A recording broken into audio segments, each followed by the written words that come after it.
In that case, I'll start with my usual advice. So the first thing is to do problems.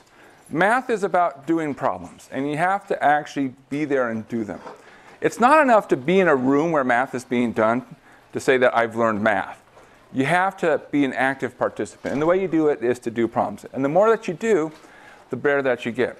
And one of the reasons for that is you start to recognize patterns.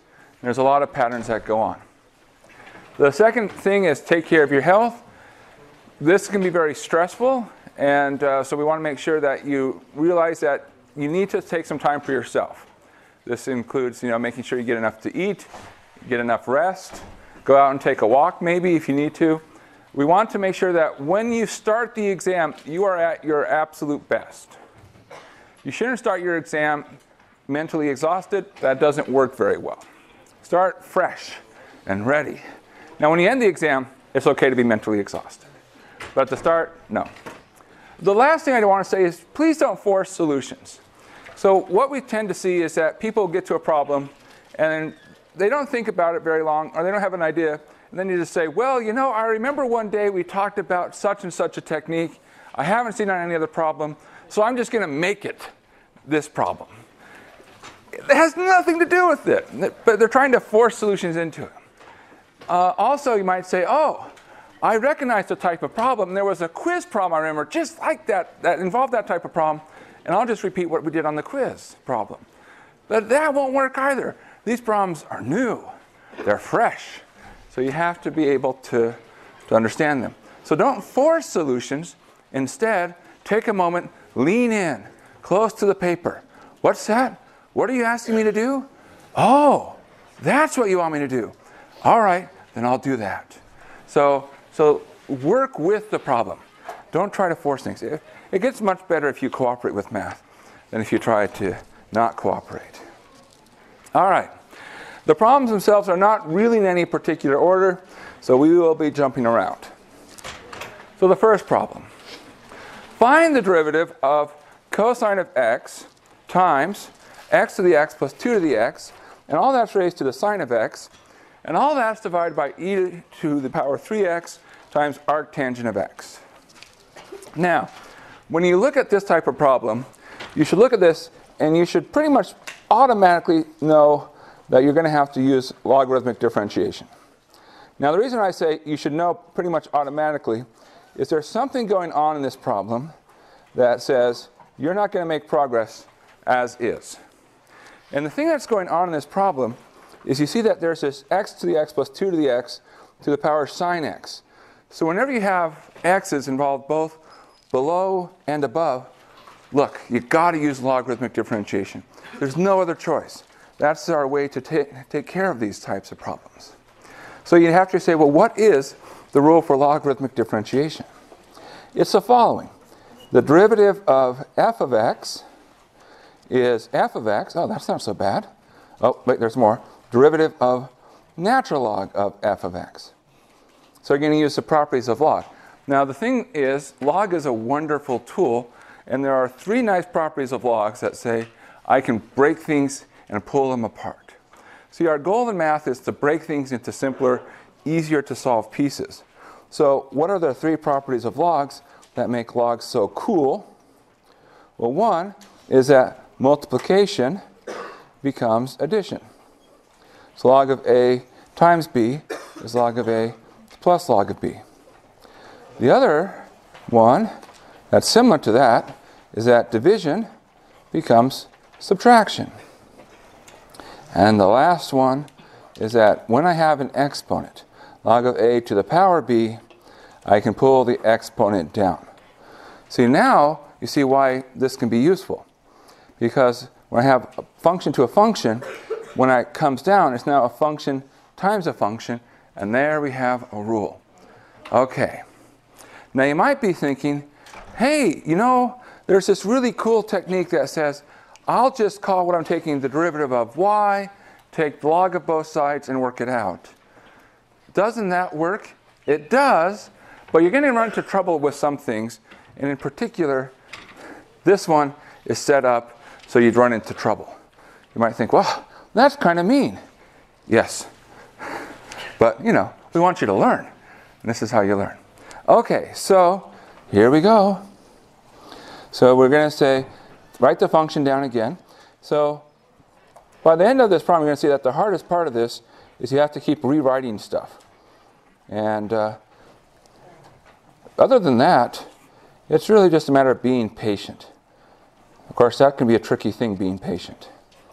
Okay, so the function again times the derivative of the log of the function. And so now we start saying, okay, cool. So we have the properties of logs. Now, if you're really good, you can do the properties of log all in one step. If you're not really good, go ahead and break it up into a couple steps. Now, the order that you should probably think about doing, if you are going to break things up into a couple of steps, is to probably say start with the division, and then go to multiplication, and then finally work on power. So, for instance, if we started with the division, you get log cosine of x, x to the x plus 2 to the x to the sine of x minus natural log, oops, there's a parenthesis there, natural log e to the 3x arctangent of x. Okay. And now, we again write this down. As I said, the hardest part of this is just being patient and having to write stuff down. And I will say, a lot of people lose points in writing stuff down because they don't pay attention. They're like, well, I don't have to worry. I'm sure I won't make a mistake. Ha ha ha ha. No, no. People make copy mistakes.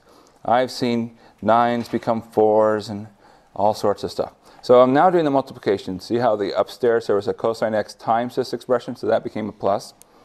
Then downstairs we have minus log e to the 3x. And this will be log of e to the 3x and log of arctangent x. And don't forget the minus in front distributes to both terms. So minus log arctangent x. Okay, good. Now, go a little bit further.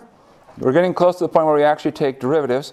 You'll notice we haven't taken a single derivative yet on this problem. And indeed, the derivative part is the easiest part. This is really more about, do you understand properties of logs? And can you use them? And if the answer is yes, then this problem is going to be free points. And if the answer is no, this problem is not going to be fun. All right, so now the powers. So sine of x can come down.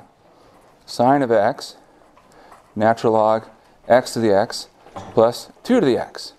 Okay, minus, now here, natural log of e to the 3x. The 3x comes down. You're left with natural log of e, which is 1. Oh, nice, nice. Okay, now we're ready to start taking our derivative. So we have our term in front. That's cosine x, x to the x, plus 2 to the x, raised to the power sine of x, divided by e to the 3x, arctangent of x, that's a 3, times, now we just go through derivatives one by one. Whenever we take a derivative of a log of something, it's a very easy way to remember it. You take 1 over what's inside, so in this case cosine of x, times the derivative of what's inside, and the derivative of cosine is negative sine. Product rule, then you have cosine of x times natural log x to the x plus 2 to the x, so derivative of the first times the second, plus sine of x times the derivative of natural log of x to the x plus 2 to the x. Well, that's 1 over the inside plus the derivative of the inside. And I'm going to pause for a second and just write down derivative of x to the x plus the derivative of 2 to the x. And I'll come back and work those in a second. Derivative of minus 3x is minus 3. And derivative of log arctangent, 1 over arctangent of x. And then, of course, the derivative of arctangent x is 1 over 1 plus x squared. All right, so we're almost done, except we have these pieces here. All right, so let's do some work off to the side. We'll do it in a slightly different color. So what's the derivative of, say, 2 to the x? Do you remember that one? Now, if you don't remember it, what can you use? Logarithmic differentiation. It's 2 to the x times the derivative of natural log of 2 to the power x. But what does that become? Well, 2 to the x times the derivative, the x comes down. X times the natural log of 2. And the derivative of x times the natural log of 2 is just natural log 2. And there you go. So that means that this term here, this is 2 to the x times natural log of 2. Now how about x to the x? Well, the answer is, we again use logarithmic differentiation. So that's x to the x, derivative of natural log of x to the x, which becomes x to the x times the derivative of x log x, which is x to the x times log of x plus x times 1 over x, which is 1. Okay, so this term here, this becomes x to the x log of x plus 1. And now we just write down our final answer because we have all our pieces, and then we're done. Ah, nice. That's not such a bad problem. Now you're like, I wish I had that on the test. Maybe you don't say that. That's okay. All right. Any questions? I should say sine over cosine is tangent. All right, cosine x log x to the x plus 2 to the x. They're not all going to take this long to write down the answers, don't worry. Some of them will take longer. No. This one I think is definitely near the longest to write down. X to the x log of x plus 1 plus 2 to the x log of 2. All right, that's a weird parenthesis, but okay. Minus 3 minus 1 over arctangent of x, 1 plus x squared. And there you go. Good. 1 down, 19 to go. All right, number 2. Find the absolute max and absolute min for f of x equals 12x to 1/3 plus 3x to the 4/3 for negative 2 less than or equal to x less than or equal to 1. It says here's a hint, f of negative 2 is negative 7.559. Well, that's probably good because I think we'd have a hard time finding the cubed root of negative 2. Now, there's a clue on this problem on what technique to use. The word absolute. So whenever you see something about absolute max and absolute min, that translates into the following technique. This is your Santa Claus type problem where you're going to make a list. You're making a list, you're checking it twice, gonna find out which points are nice. Now what's your list? Your list is critical points. All right, so again, what are your critical points? Well, you have a couple kinds of critical points. You have your boundaries, or if you like, your endpoints. You have derivative equals 0, and you have your derivative is undefined. And you should be ready to look for any of them. So let's make our list. Well, you always throw in the boundary. Those are free. And you might as well, because if nothing else, at least if you say, hey, I know the boundary points, it's like, woohoo, let's give that person a point. Like, yes, 1 point. After all, what do we want? We want all the points. All right. So the boundary is the one that doesn't involve the derivative. So the next step, well, now let's go to the derivative. So switching gears, let's talk about our derivative. What is f prime of x? Well, it's 12 times 1/3 x to the minus 2/3 plus 3 times 4/3 times x to the plus 1/3. All right. Okay, that's, rules for derivatives. Now, what can we do? Well, let's simplify. This becomes 4x to the minus 2/3 plus 4x to the plus 1/3. And you factor out what they have in common. Well, they have a 4, and they have a power of x. Now, the rule when you're factoring out powers of x is you factor out the lowest power. Now, in this case, our powers are negative 2/3 and 1/3. Our lowest is negative 2/3. And now what's left? Well, we grabbed everything from the first term, so there's a 1. From the second term, we already grabbed the 4. Now, to figure out the power of x, you take 1/3, subtract what you pulled out. 1/3 subtract negative 2/3 is 3/3, also known as to the 1. Now we say, okay, where is our derivative equal to 0? Well, it's equal to 0 if x equals negative 1, that term is 0. So that goes on our list. Where is our derivative? Undefined. Well, it turns out at 0. Because we have that negative, it would be undefined. Okay, so that goes on our list, and now our list is complete. And you're probably thinking, oh, I probably would have just checked those points anyways. What if I just wrote them down? Would I still get the credit? No, no, no. We want you to do the process. We're not testing on the answers. We're testing on the process. Make sure to show your work. Make sure to show your reasoning. All right. Now that you have your list constructed, you enter into the next phase of the problem. After the list, what you do is you plug each of these into your function. So we're going to plug in all of these values into our function. And hopefully, we're going to get nice answers. Now, for example, 0, that's pretty easy. You're going to get 0 and 0. So you get 0. 1 is pretty easy too, because 1 to any power is 1. So you get 12 plus 3, which is 15. Negative 1, well, if you take a cubed root of negative 1, you get negative 1, so you get negative 12. You get negative 1 as a cubed root, but then you take it to the 4th power, which means that this will contribute a positive 3.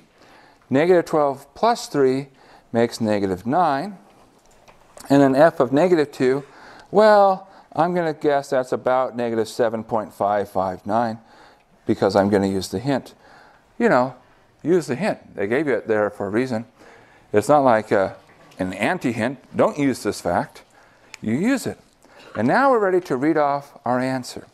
Because in the absolute problems, your answer is going to be one of these points. So we look and say, which one's the largest? Aha, that's the largest. So that says our absolute max is 15. And which one's the smallest is negative 9. So there's our absolute min. And there you go. Now, they may ask you to say, where does it occur? In which case, you list the x values. Usually when we talk about the absolute max and absolute min, we're after the y values, the outputs. It's okay if your absolute max or absolute min happens at multiple locations. That's allowed. Just take the largest value, regardless of how many times it occurs. The other thing to note is we're not going to classify these points. So in other words, I'm not worried whether or not negative 1 is a local min. I don't have to do that because when I'm doing an absolute max and absolute min problem, I don't need to know that. So that's good. Save ourselves time. Because we've got to save ourselves time. We've got to make sure we have enough time at the end to go back and check our work. So number 3. Determine the intervals when f of x, which is 7, arctangent of x plus x, natural log of 1 plus x squared, is concave up and concave down. And then list all the inflection points. Now, when you see concavity showing up, this is a clue that says, look at the second derivative. So second derivative gives you information about concavity. Concavity is sort of saying, how does the curve bend? In particular, second derivative positive corresponds to being concave up, and the second derivative being negative, that corresponds to being concave down. So we know once we see concavity enter into a statement of a problem, we're thinking second derivative. So we're going to start taking derivatives. So let's write down our function, and then we'll go work it through. Now, if you're going to take the second derivative, a good step is to say, what's the first derivative? Well, so let's start there. So we have 7 times the derivative of arctangent, 1 over 1 plus x squared. Now, for the next term, we're going to use product rule. So it'll be the natural log of 1 plus x squared plus x times the derivative of natural log of 1 plus x squared, which is put 1 plus x squared downstairs, and then the derivative of 1 plus x squared goes upstairs. So 2x times x over 1 plus x squared. Now, looking ahead, it's probably going to be useful to simplify things. let's go ahead and put these two together. So what we have is we'll have 2x squared plus 7 over 1 plus x squared. And then we have a plus, a natural log 1 plus x squared. And the reason I'm going to go ahead and simplify is I wanted to use something about the first derivative. In particular, I wanted to use that to get to the second derivative. So now we're ready for second derivative, f double prime of x. So 2x squared plus 7 over 1 plus x squared. What's the rule? What do we need? Quotient. So we're going to take the bottom times the derivative of the top, 4x, minus the top, 2x squared plus 7, times the derivative of the bottom, 2x, all divided by the bottom term squared. Now, to that, we're going to add the derivative of natural log of 1 plus x squared. Again, we're going to have a natural log 1 over what's on the inside times the derivative of what's on the inside. So that's 2x. Now, I want to get a common denominator because I want to put these things together. Because really, when we're after concave to concave down, we're looking for possible inflection points. Inflection points happen when either the second derivative is 0 or undefined. And if you look at our second derivative, you might think, ooh, maybe there's a time when the second derivative is undefined because we have a division going on. But 1 plus x squared is never 0.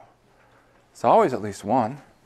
And therefore, there's no undefinedness in this problem. So we're going to have to look for when does the second derivative equal 0. So I'm going to multiply the second term here. 1 plus x squared, 1 plus x squared. So what do we have? Well, carefully working out, we get 4x plus 4x cubed. Then the next term will be minus 4x cubed. Oh, that's kind of nice. Huh. Okay, minus 14x. If we multiply that out. Then plus 2x plus 2x cubed.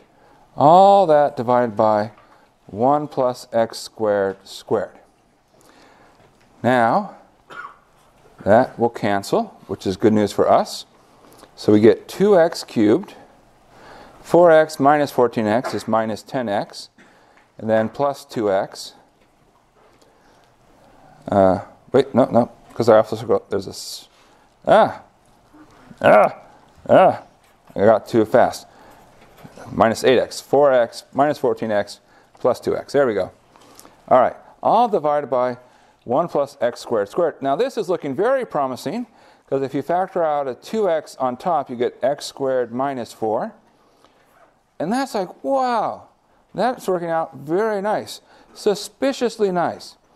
You should be suspecting that things will work out nice. And if things aren't working out nice, it's a sign to go back and check the work. We didn't just randomly write down problems. We tried to come up with problems where things work out nicely. In other words, factoring that you can do without giving yourself too much stress. Where does our second derivative equal 0? Yeah, 0 to negative 2. So second derivative equals 0 at x equals 0 to negative 2. So we draw ourselves a line, put down negative 2, 0, and 2. And those points, 0 to negative 2, might be the inflection points, but you can't tell until you talk about concavity, which means we have to now take a look and see what our concavity is. And that says, look at the sign of the second derivative, and the best way to do it is just to pick numbers in these intervals and see what the values are. So, for instance, a number bigger than 2, I don't know, 3, or I could go 1,000,000. Probably 3 is easier. But just look at the sign. We're looking for the sign. So positive, because that'll be 2 times 3. 3 minus 2 is positive. 3 plus 2 is positive. Downstairs will always be positive, which means the second derivative is positive. A number between 0 and 2 which is convenient. 1. Yeah, okay, figure that one out. Positive. Then 1 minus 2 is negative. 1 plus 2 is positive. Put that together. We're negative. Okay, how about between negative 2 and 0? Negative 1, right? Negative, negative, positive. So that's going to flip the sign again. Below negative 2? negative 3, negative, negative, negative. So f double prime is negative. I only have to test a single point because the intervals will all be well behaved. So whatever one point does in the interval, the whole interval does as far as the sign goes. So now we're ready to answer the questions because there's really two questions. When is it concave up and concave down? And where are the inflection points? So concave up, and we can use, say, different interval notations. So I'll just say, okay, where are we concave up? Well, from negative 2 to 0. So negative 2 to 0. And I like to include endpoints. And I know that there are other faculty that do not like to include endpoints. We will not test you on whether or not you include endpoints. So don't stress about that. Get the right endpoints. Don't worry about whether or not you need to include them. And of course, the other place is from 2 all the way up to infinity. Now, never include infinity. That will definitely get you like in trouble. We're like, no, no, no. Infinity is not a number. You can't include that. Concave down, that's where the derivative is negative. From negative infinity up to negative 2, and from 0 up to 2. If you don't like this notation, you can do things like 0 less than or equal to x less than or equal to 2. That's perfectly fine as well. We're not testing you on notation. We're testing you on can you do the right thing. So the inflection points, it turns out these are all inflection points because our concavity does change. So we don't know that until we actually find out where the concavity is. But now we can say negative 2, 0, and 2 are all inflection points. And there's our answer. Okay. Number 4.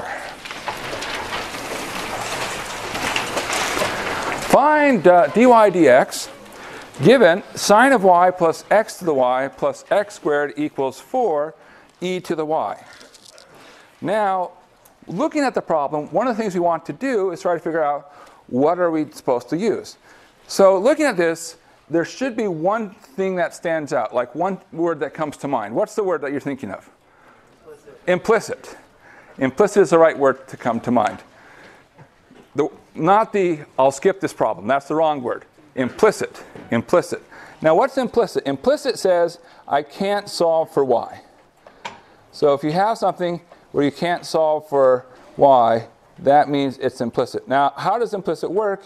Well, the thing is you're sitting on the test and you're thinking about it. And what you do, and of course you're happy, so there's a little bit of a smile there. All right. Smile gets weirder the more I draw it. Okay. But what you do is you're having a little thought bubble here. You say, you know what? I don't know how to solve for y, but I'll pretend like I can.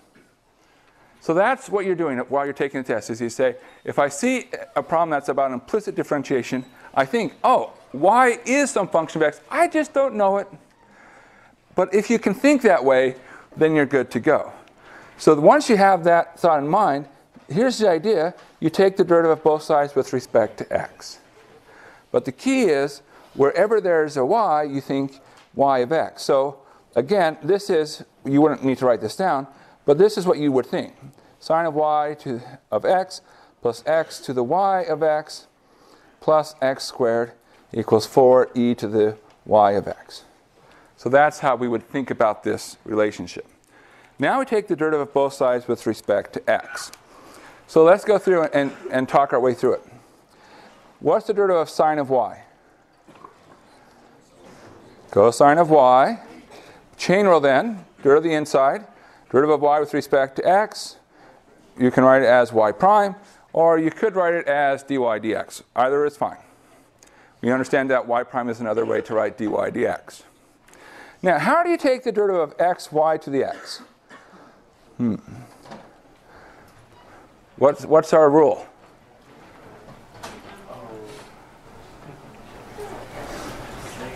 Let's look back at the log of problems that we've done so far.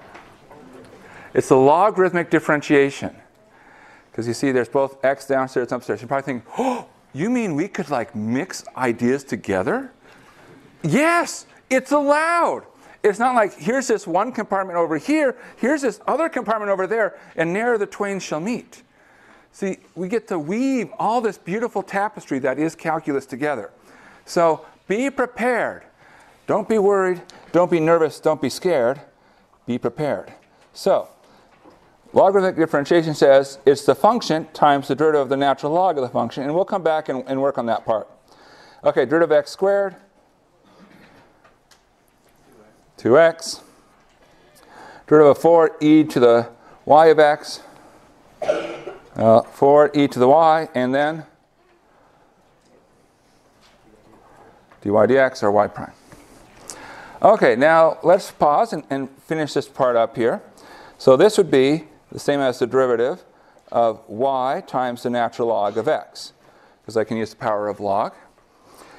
And now we use the product rule. The derivative of the first is y prime times the second log of x plus the first y times the derivative of the second, which is 1 over x. So, writing that out, we get cosine y prime plus x to the y times y prime natural log of x plus y over x plus 2x equals 4e to the y prime. Now, notice we are looking for this at a particular point. So when you're looking for things at a particular point, you have two roads to go down. Because two things have to happen. You have to solve for y prime, and you have to evaluate. Now, the two roads are, which one do you do first? Do you evaluate, or do you solve for y prime? And the answer is, if you have a choice, evaluate. The sooner you can evaluate, the better life gets. So when we say evaluate, now we're going to plug in x equals 2, y equals 0. So we're going to get cosine of 0 is 1.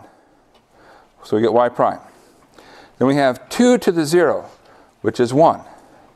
So that's 1 times y prime times log of 2, which is y prime times log of 2. Then there's a 0 over 2, which is 0, plus 2 times x, so that's plus 4. That's going to be equal to 4 e to the 0. Well, e to the 0 is 1, so that's equal to 4y prime. So we evaluated. Now we'll just lightly rearrange things. So for example, we'll take these y primes over there. We'll get 4 is equal to 3 minus log of 2 times y prime. Because I've subtracted y prime, subtracted log 2 y prime, then I pull the y prime out. And therefore, y prime is equal to 4 divided by 3 minus natural log of 2.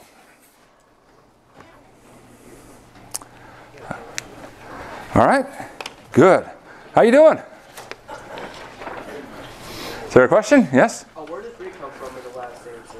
The 3 came from, there was a 4y prime, and there was a y prime, and he subtracted. Okay, number 5. Oh, we're making good progress. We can probably slow down a little bit, but not too much.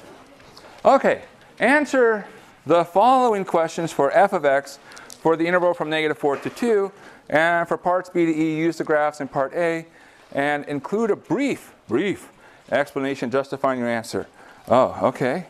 Well, part A says, here's the sketch of f prime of x, the derivative of f of x, and it says right here, y equals f prime of x. You might say, did we really have to say 3 times that this was the derivative? Yes, because people don't pay attention. Okay, so I have f prime. Give a sketch of f double prime. And when we're looking for a sketch in this case, you don't have to be very precise. In fact, we really just care about things as, where are the zeros, what's the sign? So if I'm looking for the sketch the derivative, I have the sketch of the derivative, I want to sketch the second derivative, well, I think about, okay, that means I'm taking this derivative. So I search for some key spots. So key things include, where do I have a flat tangent line? And I spot this and I say, oh, there's 2 places where there's a flat tangent line. So when I'm taking the derivative of this curve, those places will correspond to where I'll cross the axis, because the axis is where I have a flat tangent line. So at -3 and at -1, I'm going to cross the axis. And other than that, I'll be either above or below. Now to figure it out, again, I look at slopes. So if I'm below -3, so there's like a tangent line, what's my slope? It's positive, I'm going up. Which means I have to be above. So I'm coming from above down below. Now, if I'm here, what's my slope between -3 and -1? Negative, which means I have to go below, but then I have to eventually turn around. Now, after -1, what happens to the slopes? They're positive again. So they're doing something. That's good enough. That's good enough. We just want you to make sure you can capture the essence of what's happening. So there's our sketch.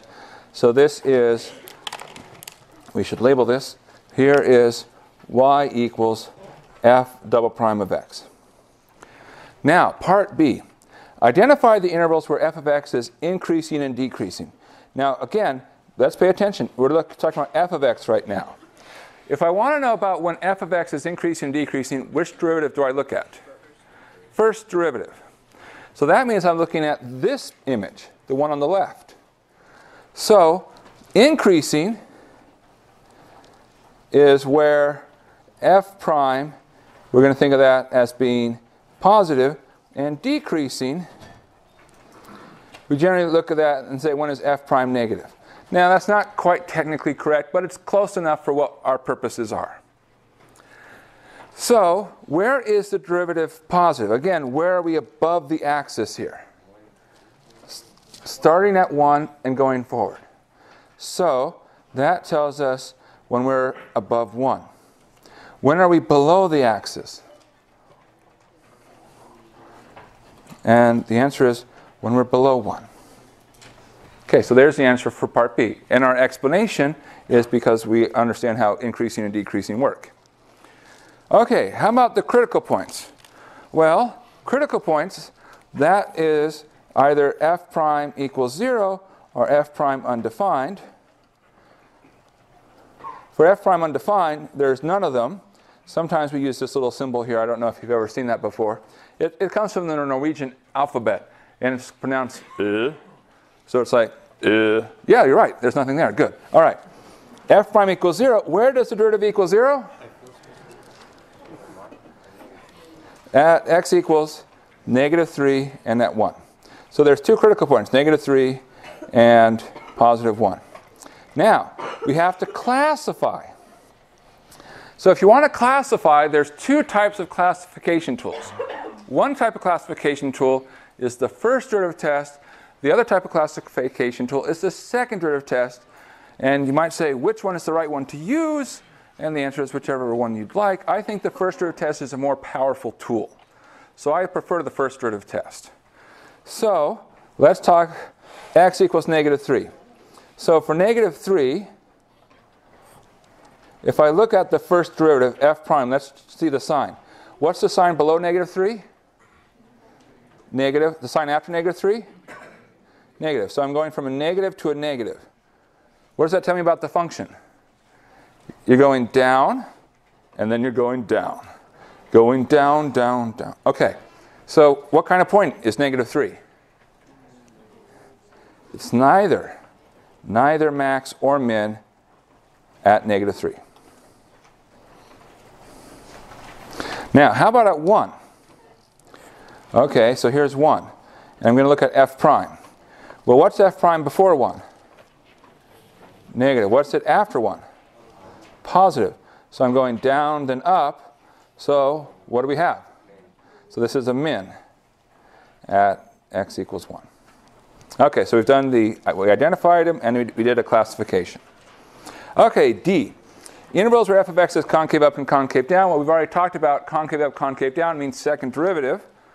And we already know concave up, that says second derivative is positive. And that happens if we are below -3 or above -1. Concave down, that's where our second derivative is negative.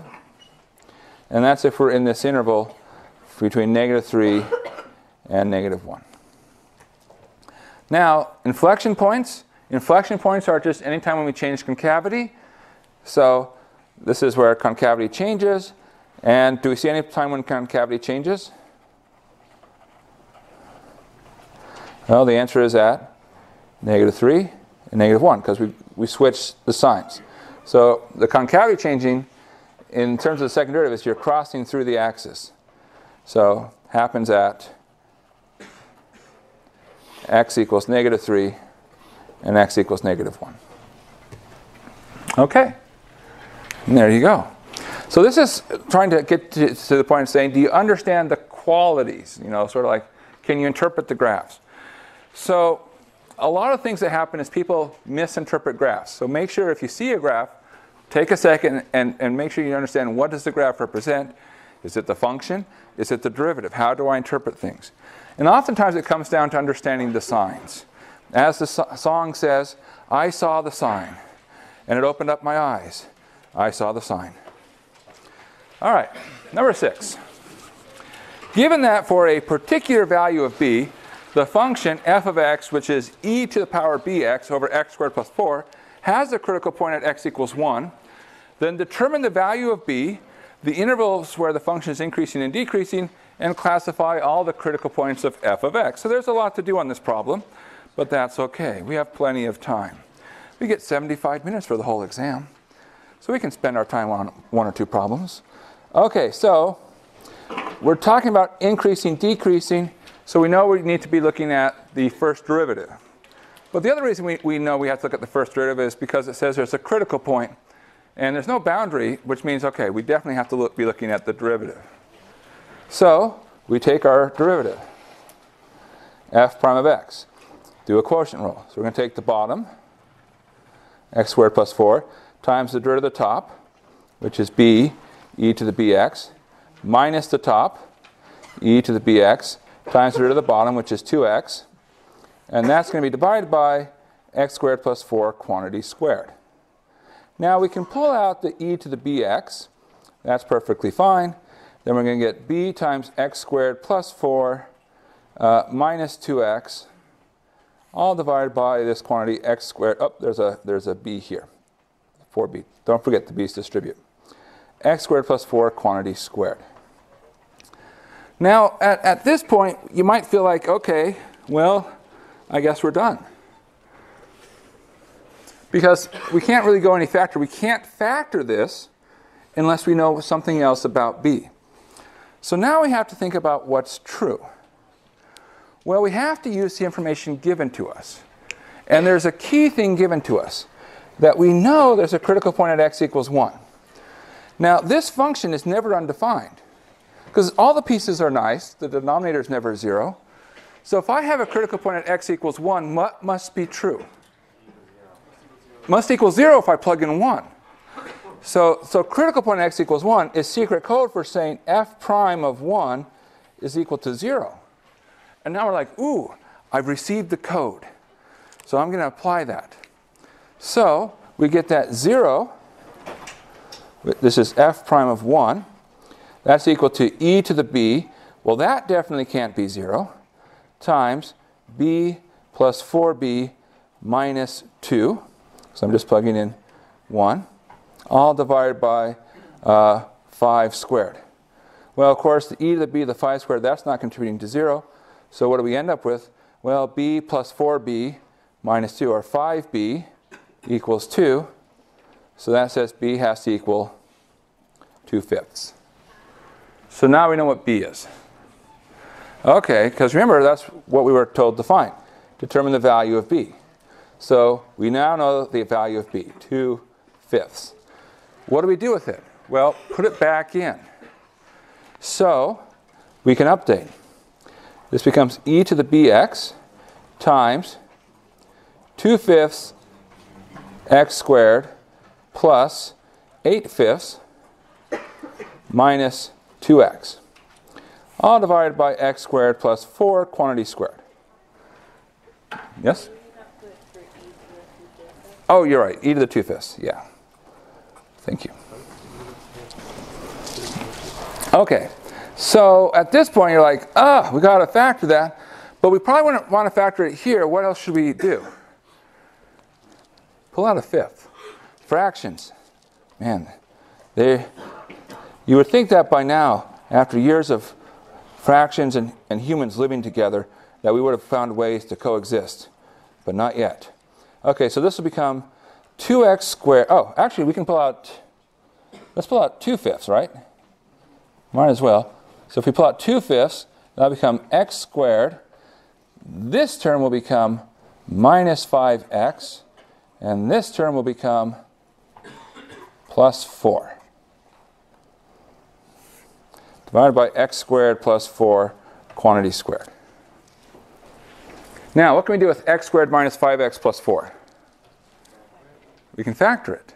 So how does it factor?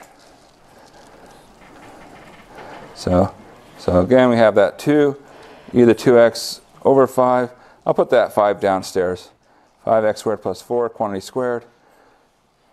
Well, we already know 100% without even thinking what one of the terms has to be. And then you're like, oh, let me think about that. Okay, so what do we know has to be a factor? We know that 1 has to be a root. So x minus 1 has to be a factor. So that's cool. And once you know one of the factors, then it's not hard to find the other one. You're like, well, I have to get that x squared, so better multiply by x. I have to get that 4, so negative 1 times something gave me 4, so it better be negative 4. Okay, so where's my other critical point at? 4. So now I can see I have critical points at x equals 1 and at x equals 4. And so we draw ourselves a line, 1, 4. And we're ready to determine what's happening with the derivative. Now the nice thing is, these pieces here, this will always be positive. So the sign is determined by this x minus 1 times x minus 4. So we go through and test some values. So something below 1, easy to test. 0, do we get a positive or a negative out? We'll get a positive out, right? Negative 1 times negative 4. So that tells us that f prime is positive. How about between 1 and 4? What's a good number? 2. We get 1, a positive, then a negative, which means that our derivative is negative. How about after 4? 5, positive, 5 minus 1, positive 5 minus 4, which means our first derivative is positive. So we're going up, then we're going down, then we're going up again. So what's happening at 1? It's a max, first derivative test. What's happening at 4? Min, second derivative test. So we now have our answer, we just have to sort of write it up. So we said b equals 2/5 is our value for b. So we now have to talk about increasing.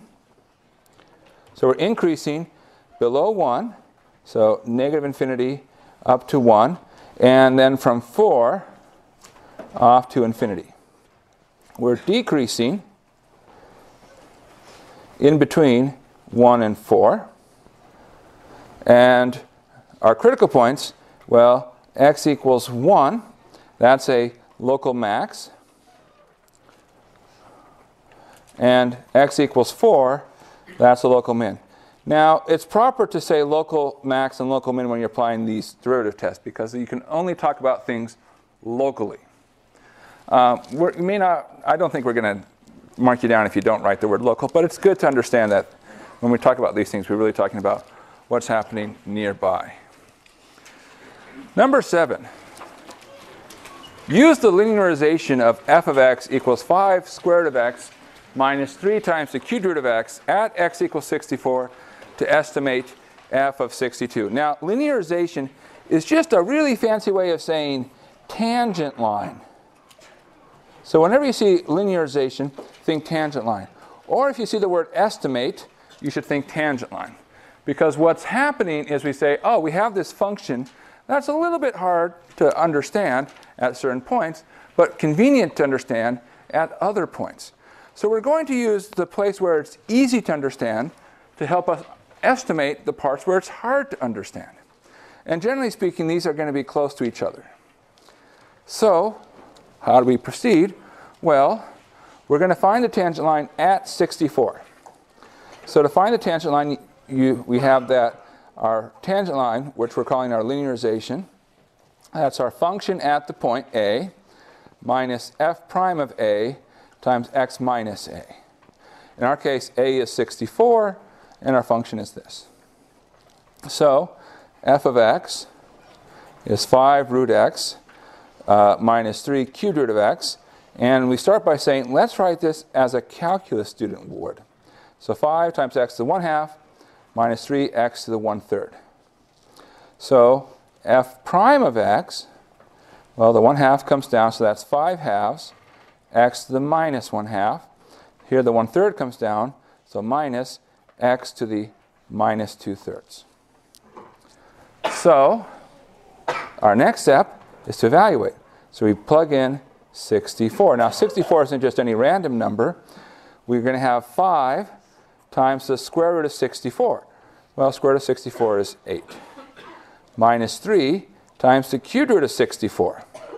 Well, the cubed root of 64, again, that's not just any random number. It's 4. So we have 5 times 8, which is 40, minus 3 times 4, which is 12, giving us 28. Now, f prime of 64, well, that would be 5/2 times x to the negative 1/2. So that's going to be 1 over square root of x. So that's 1 over 8. Then minus, then this is x to the negative 2/3. Now, x to the 1/3 we know is 4. X to the 2/3 would be 16. X to the negative 2/3 says 1 over 16. Because you take 1 over when you take the negative. So what do we have? This is equal to 5 over 16 minus 1 over 16, which is 4 over 16, also known as 1/4. So our linearization is going to be 28. Oh, I wrote a minus here. Should have written a plus. Haha, check your work. 28 plus 1/4 times x minus 64. And leave it like this format. Don't try to simplify it here. Just leave it in this format. Because this is the format which is useful to use for linearization. Because now we're going to estimate f of 62 is approximately what happens when we plug 62 into our linearization, which is 28 plus 1/4 times 62 minus 64. Well, 62 minus 64 is negative 2. So you get 28 minus 1/2, also known as 27.5. And if you're an engineer, you add a couple zeros for precision. All right. And there you go. That's not so bad. So linearization, tangent lines. Great. We like those problems. Number 8.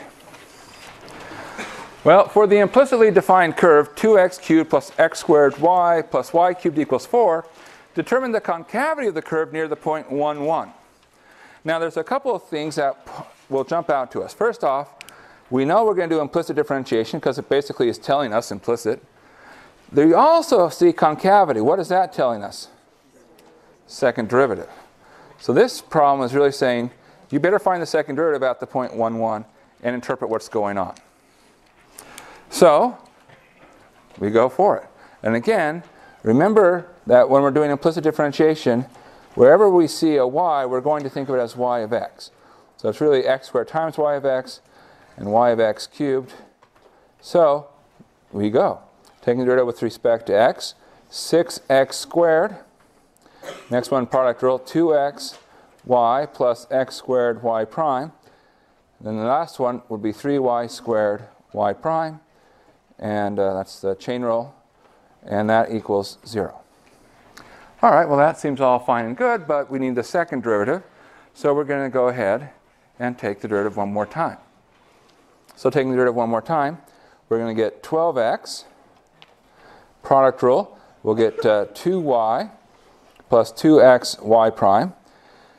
Here, when we go there, we'll get another product rule, be 2x y prime plus x squared y double prime. Again, a product rule.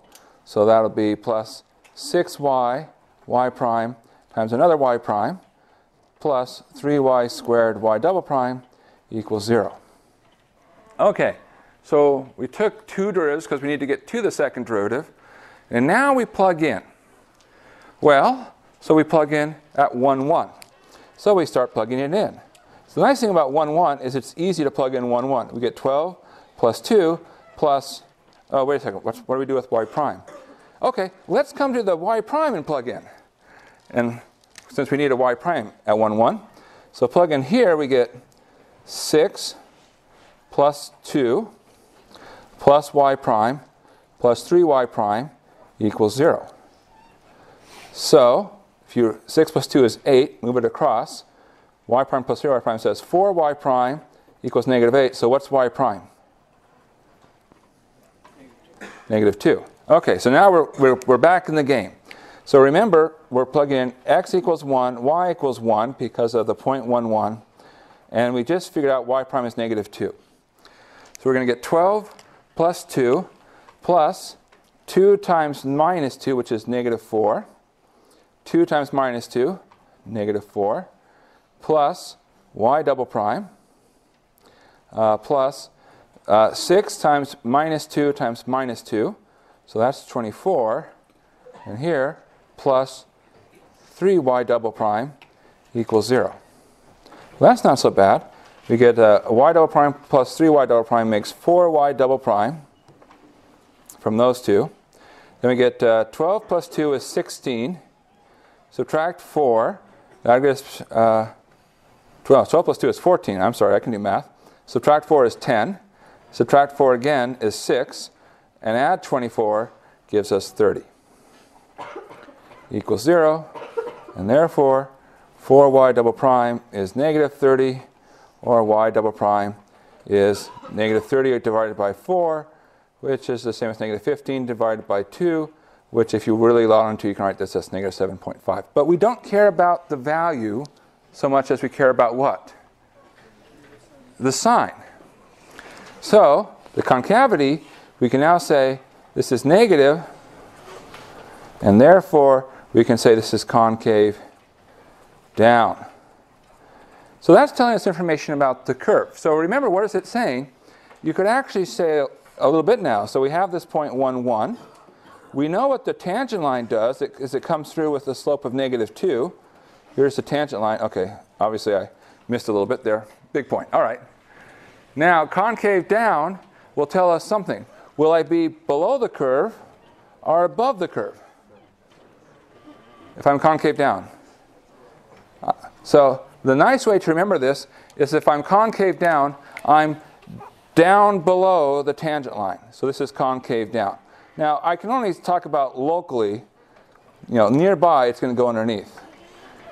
If I'm concave up, well, where would I be? I'd be up above. So concavity tells you how you move away from your tangent line. Do you go downwards or do you go upwards? So this is giving you local information, so you can use that to extract things which might be good to know. All right, number 9. Find the following limits. So we have parts A and B. Now there's a key word here. If you see the following word, limits, what do you think? Yeah, you start going, le hôpital, Now you don't have to make the noise during the test. But if you see a limit, it's le hôpital, because that's the only thing that we've talked about since the last exam. And the exams are semi-independent. Obviously, you still have to take derivatives. So the only things that we talked about with limits are things which involve le hôpital. Now, le hôpital says what? Well, if you have a limit which goes to 0 over 0 or infinity over infinity, then you do something where you take a derivative on the top over a derivative on the bottom. Okay, so let's just sort of go through this. Now, to do this problem and get full points, and after all, we want full points, you have to do a couple things. You have to justify that you can use le hôpital. So the justification says, see what happens when you plug in 1. So when you plug in 1, what do you get upstairs? Well, log of 1, 0, plus e to the 0, which is 1, minus 1. Downstairs we get arctangent of 1, which is pi over 4. Pi over 4 times 4 over pi is 1 minus 1, or 0 over 0. So first you always check, what does it go to? If you don't do the check, you'll lose a point. Maybe you lose 2 points, depending on the problem. Or maybe you lose 3, I don't know. But do the check. You say, okay, now, okay, apply L'Hopital. So you have to do the check, and then you actually have to explicitly say, we're going to apply L'Hopital. So this becomes the limit. And here's the key with L'Hopital. So you're going to take a derivative. It's not a quotient rule. It's you're taking the derivative of the top, and you're taking the derivative of the bottom independently. So the derivative of the top, log of 5 minus 4t. Well, 5 minus 4t downstairs, negative 4 upstairs. Derivative of e to the 2t minus 2. Well, that's 2e to the 2t minus 2. Derivative of negative 1, 0. All right. Oop, I wrote plus 0. I should have written minus 0. Okay. Derivative of 4 over pi. Derivative of arctangent of 3t minus 2. Well, that's 1 over 1 plus 3t minus 2 squared times the derivative of 3t minus 2, which is 3. Then minus the derivative of t, which is 1. Okay, what's the next thing we do? Well, we check to see what happens. Now, something could happen. You might get 0 over 0 again. And if you get 0 over 0 again, what do? Yeah, you do more L'Hopital. L'Hopital. Okay, but you may not get 0 over 0. And if you don't get 0 over 0, it's game over. You're done. Well, let's just sort of check. Well, upstairs, we plug in 1. We get negative 4 over 1. That's negative 4. Plus 2e to the 0. That's 2 minus 0. That's good. That's not 0. So we're done. Whatever happens, it's about to happen. 4 over pi. Then we have a 3 over 1 plus 1 squared. And then minus 1. So what do we end up with? Well, we end up with negative 2 divided by 12 over 2 pi minus 1. And you can leave it like that.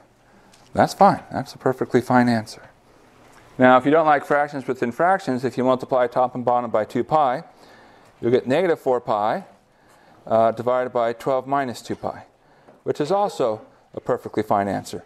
But you might say, but I don't like 2s. Everything has a 2 in common. Okay, you're very picky, my friend. All right.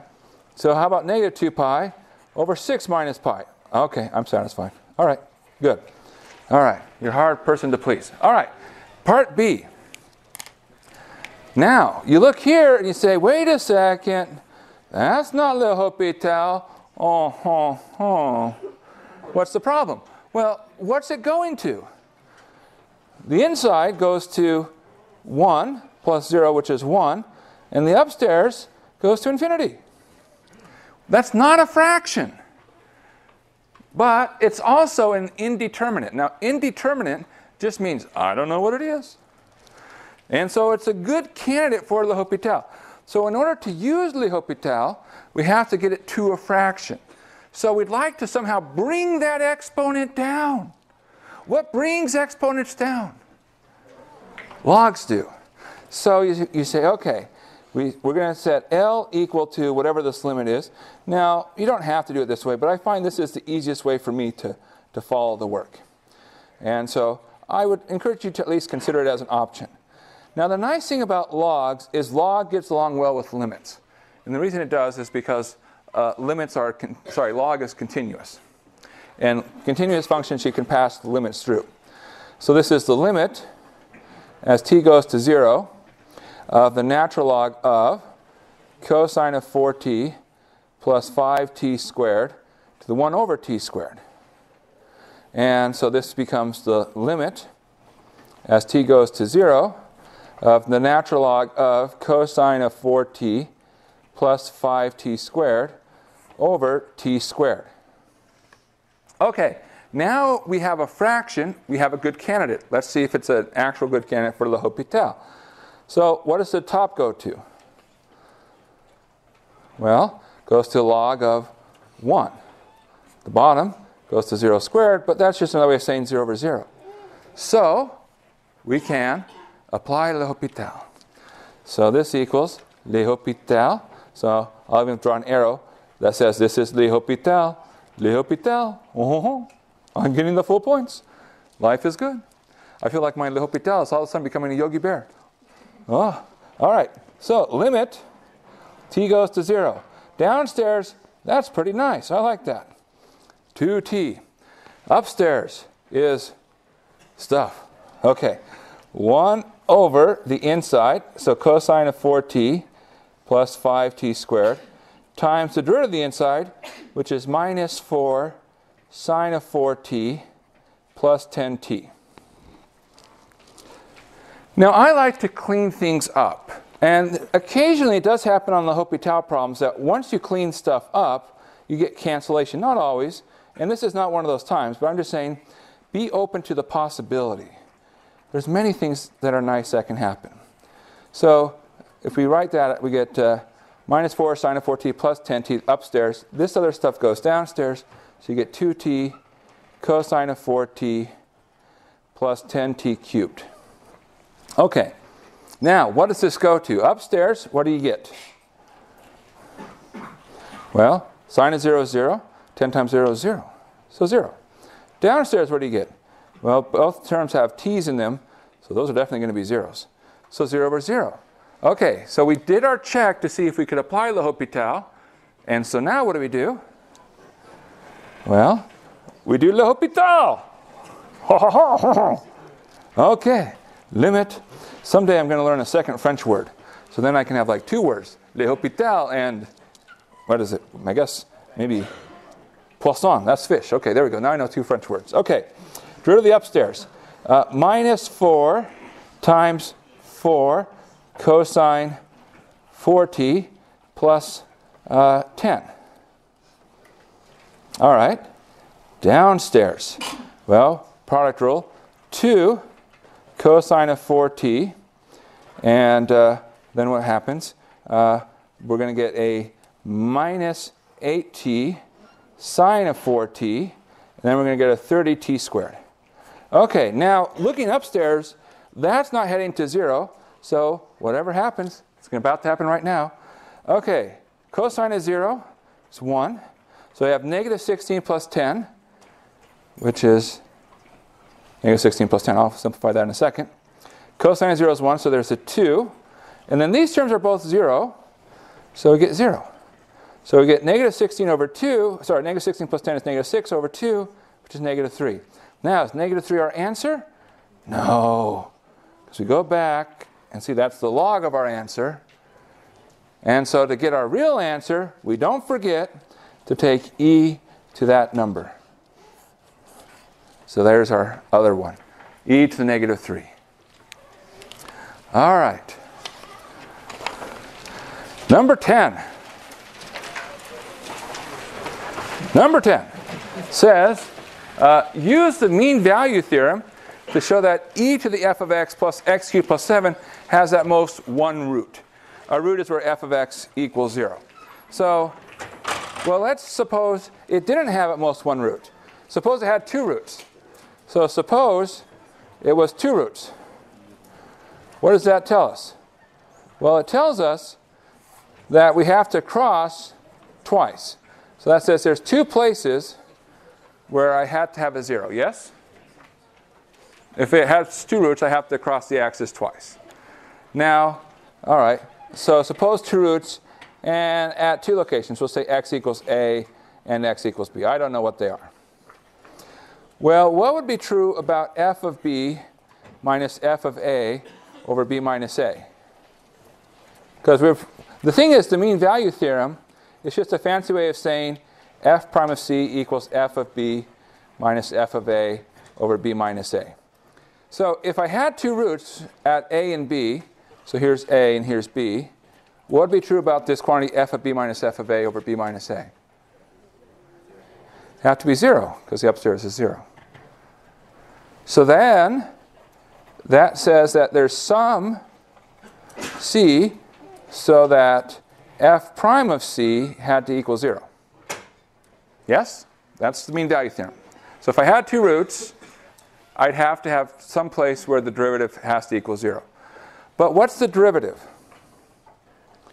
Well, it's 5e to the 5x plus 3x squared.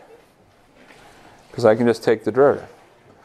And notice that what's true about this derivative?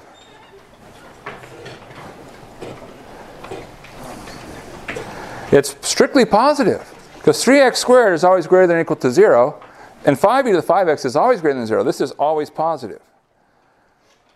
So can I have something which is always positive be 0? This isn't meant to be a trick question. No, I can't. And therefore, this is impossible. All right. This one is a little bit more thinky than you might have to expect. This was thrown into the review just because it's like, oh, I just wanted to mention this as a fun fact. So if you have a function whose derivative is always positive, you're always going up. And one of the things that says is you can't go up and turn back around to get that second root. It also is a way to show that a function has an inverse. All right. Continuing on. Now this one might be a little bit different because you might say, I don't know Newton's method. I don't remember us talking about that because we're going to talk about that in a couple days. So, but actually Newton's method is really beautiful, and here's like a 30-second discussion about what Newton's method is. So Newton's method says, I want to find a root. So it's like, I'm after this point right here. That's my goal. You say, okay, well, do you have a guess? And you might say, well, okay, I have a guess, and here's my guess. Like, okay, if there's your guess, that's not great. Let's make a better guess. So here's what you do. You come up here, and you say, let's find the tangent line, because the tangent line will follow the function. So if here's your guess, follow the tangent line, there's your better guess. And that is Newton's method. Well, that's the idea. That's the picture. Here's the formula. So if you have a current guess, and it's like, ooh, subscripts. So let's say xn equals your current guess. So this is just a way of saying my nth guess. And because this is always about getting better and better as our guesses go. Then our next guess, xn plus 1, that's equal to xn minus f of xn divided by f prime of xn. That's it. That's the whole formula. So if you can remember that piece right there, then Newton's method is good to go. Okay. So now that we have our basic formula, we say, okay, we have to find an exact value for x1 and x2, given that we know our 0th guess. Well, that sounds like a computer scientist when we start by saying our 0th guess. Okay, so we have our initial guess. And then we're going to find the exact values for x1 and x2. So what we're going to do is let's just put down our generic formula here. So I'm going to look at x minus f of x, divide that by f prime of x. Okay. So this would be x minus 8x cubed plus 6x plus 1 divided by the derivative, which is 24x squared plus 6. So this is what we're going to sort of start plugging things in. So our initial guess is x0 equals 1. Our next guess, which is x1, well, take 1 and plug it into the formula. So you get 1 minus 8 times 1 cubed plus 6 times 1 plus 1 over 24 times 1 squared plus 6. Now, you should be suspicious that anything we ask you to do, you can simplify. 8 plus 6 plus 1 is 15. 24 plus 6 is 30. So this is 1 minus 15 over 30. That's also known as 1 minus a half, which is a half. That's the exact value for x1. How do you get x2? So x2, that would be 1 minus 8 times 1 half cubed plus 6 times a half plus 1. Divide that by 24 times 1 half squared plus 6. So again, I'm just plugging this into the relationship. So I'm plugging x equals a half. So let's see, that's 1 minus a half cubed is 8 times, sorry, half cubed is 1/8 times 8 gives 1. 6 times a half is 3, and then 1 is 1. A half squared is a fourth, times 24 would be 6 plus 6. So this is equal to 1 minus 5/12 which would give us 7/12. So there's the exact values for x1 and x2. Yes? So when you find x2, Right? substitute x1 minus f of x1 over f prime of x1, you keep x0 minus the other stuff. I'm not sure what you're asking. It's once you have x0, you plug it into the formula. That gives you x1. Once you have x1, you plug that into the formula. That gives you x2. Did I make a mistake? Ah! That's what you're pointing at. I'm sorry. I'm sorry. You're right. This x should have been 1/2. So this is 1/2. Thank you, thank you, thank you. So that's not, so 1/2 is 6/12 minus 5/12 is 1/12. Okay. Well, I get to drop a problem. Right? Yes? Okay. All right. Now I just got to be really careful on the rest. Newton's method might be on the test. The test covers everything up through Monday's class. Okay, so number 12. Let h of x equals f of x g of x, and use the table below to determine if any of x equals 0, 1, 2, 3 correspond to a critical point, and use the information from the table to classify any critical points you find. So there aren't many potential places for critical points. There's only 4 things to check, so this will be quick. Now we can see our function here is h of x. Okay, so let's take a look at h prime of x. So our critical point would be h prime of x. So we have what? Product rule, f prime of x times g of x plus f of x, g prime of x. Okay, that's not so bad. So now what I'm going to do is I can see that it's going to be defined because I have all the values there, so there's nothing undefined. I'm just going to plug them in. Maybe something is 0, and if it is, that's the critical point. Maybe many things are 0, maybe nothing is 0. I don't know until we plug it in. So we have 4 things to plug in. H prime is 0. So let's see what we have. We're going to take f prime times g. That's negative 2. And then f times g prime. That's 0, which tells us that h prime of 0 is 2. H prime of 1. We have f prime times g. That's plus 3. Then we have f times g prime is minus 8, which gives negative 5. So h prime of 2, nothing yet, but let's see, we have f prime times g, that's 3 times 2, that's 6. And then minus f times g prime is minus 6. Aha, cool. We'll get to do more work. Nice. H prime of 3, okay. We have 1 times 3, f prime, sorry, 1 times 1, f prime times g. Then 2 times 3, f times g prime. So that's 1 plus 6, which is 7. Okay, so we see that at x equals 2, there's a critical point. Now, we have to classify it. That seems pretty simple. I mean, we see, right? H prime of 1 is negative, h prime of 3 is positive. So what does that tell us? It seems like it's telling us it should be a min, right? Because we're going down, then we're going up. Okay, so it's a min. Well, they gave us the second derivative information. Let's go ahead and use that. Let's see what we have. Okay, so let's take h double prime. H double prime of x.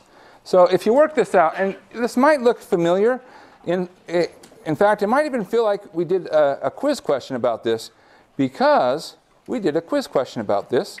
So I'm going to go ahead and write down the answer to that quiz question. So that's the second derivative. H double prime of x is f double prime of x times g of x plus 2f prime of x times g prime of x plus f of x times g double prime of x. So h double prime of 2.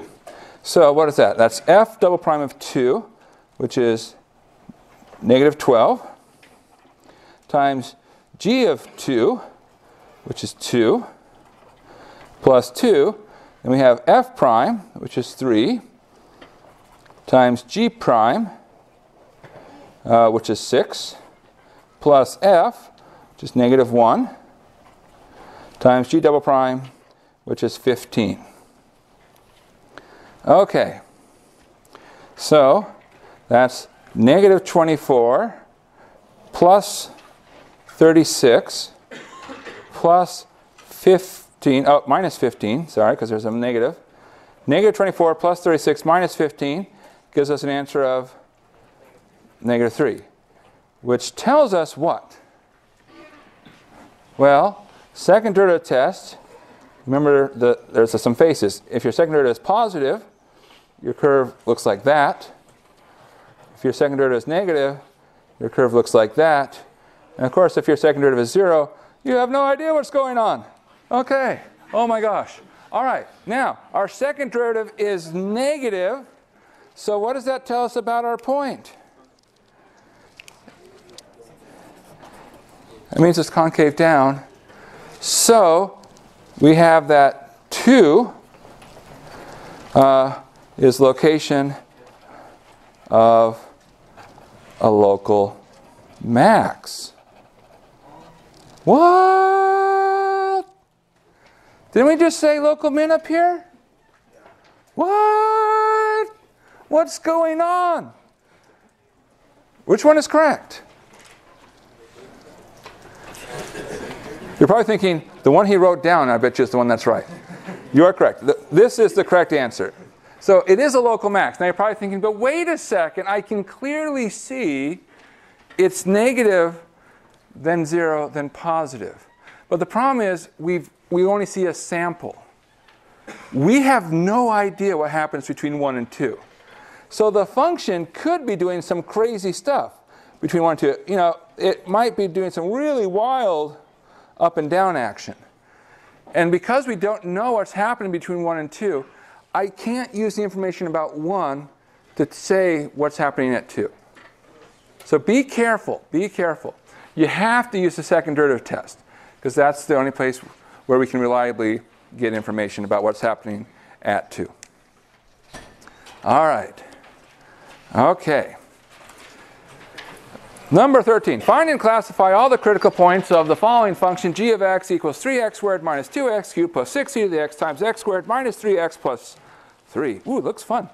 Okay, so, well, this is a nice function. There's no endpoints, and it's going to be always existing. So we're after the derivative. G prime of x, well, 6x minus 6x squared. That wasn't so bad. Plus 6, the derivative of the first is e to the x times the second. But then, of course, plus 6 times e to the x times the derivative of the second, which is 2x minus 3. So I did the product rule on the second term. Okay, what can we do? Well, what can we do? Certainly, we can combine these two together. So that would be 6 times e to the x. And then what would we have? We'd have an x squared minus 3x plus 2x, which becomes minus x. And then plus 3 minus 3 actually cancels out. Now over in front, we also have, let's see, what do we have? We have 6. If we pull out negative 6, watch what happens. You get x squared minus x. What? Cool. And so let's factor out 6 times x squared minus x. And if we do that, we're going to be left with, I'll put this term first because there's no negatives, e to the x coming from the second term, and from the first term minus 1. All right. So this was a problem where it's sort of not so hard to follow the process. We're taking the derivative, we're cleaning it up. When you have things like e to the x and polynomials mixing, you should suspect something nice is going to happen. Because if something nice doesn't happen, then you're really in trouble. I mean, even if you had a fancy calculator, you'd be in trouble. Fancy calculators would just give you huge approximations, and they would complain about those numbers too. So finally, the x squared minus x can factor. So you get 6 times x minus 1 times e to the x minus 1. So where are the critical points at? 0 is a critical point. Where else? 1 is a critical point, and then we have to find where does e to the x minus 1 equal 0. It turns out to be 0 again. So 0 is definitely a critical point. In fact, you might say it's very, very critical to this question. So there's 2 critical points. Well, that narrows it down. So there's 0, and then there's 1. And I would suggest you use the first derivative test. I'm always biased toward the first derivative test, partly because if you use the second derivative test, you have to take a second derivative. And that sounds like work. And I always prefer the avoid work option. And also, the less work we do, the less likely you are to make a mistake. And I also prefer the let's not make a mistake option. OK, so let's just plug in some values. How about we start with a big number? Anyone have a favorite big number? 2? OK, what happens to our signs? Positive, positive. E squared minus 1 is positive. Because if you think about e to the x, it looks like this. And it crosses. This is why e to the x minus 1, it crosses here at 1. So if you do e to the x minus 1, it's really saying shift the curve down by 1. So what happens here is it now looks like this. So it's positive above 0, and it's going to be negative after. OK, so our g prime is positive here. How about between 0 and 1? Say like a half. Positive, negative, and how about that? Still positive. So we're negative. G prime less than 0. OK, now pick a number below 0. Negative 1 is good. If you like, you can do negative 1,000,000 if it helps you. Just need any number below 0. OK, negative, negative, e to a negative number minus 1.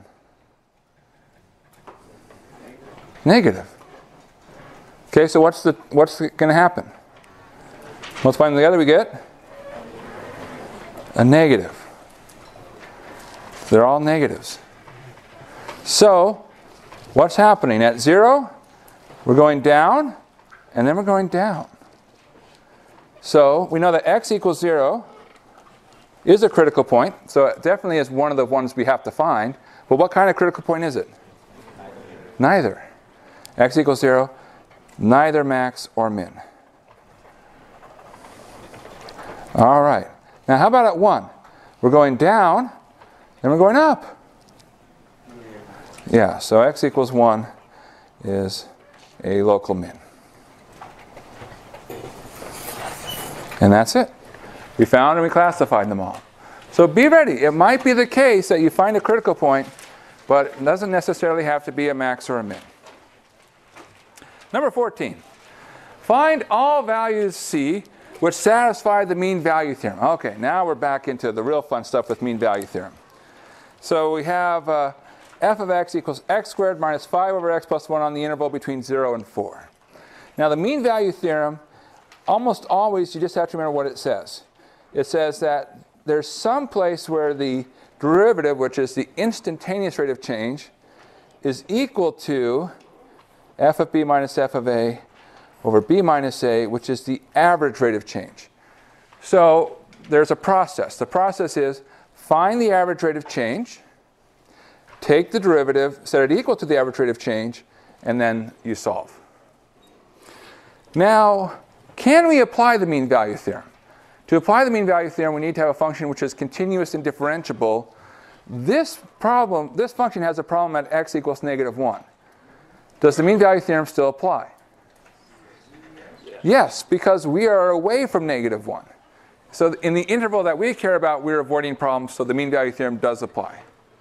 All right, so let's work on these averages. First, the average rate of change. So we're going to look at f of 4 minus f of 0 divided by 4 minus 0. So plug in 4. That's going to be 16 minus 5 over 5. That's 16 minus 1. That's good. Then we're going to subtract, plug in 0. That's going to be 0 minus 5 over 1, which is 5. Okay? divided by 4. So 16 minus 1 is 15. Minus there makes plus. So we get really 15 plus 5, which is 20, divided by 4, which equals 5. So our average rate of change over this interval is 5. So the next thing is to find the instantaneous rate of change. So we take the derivative.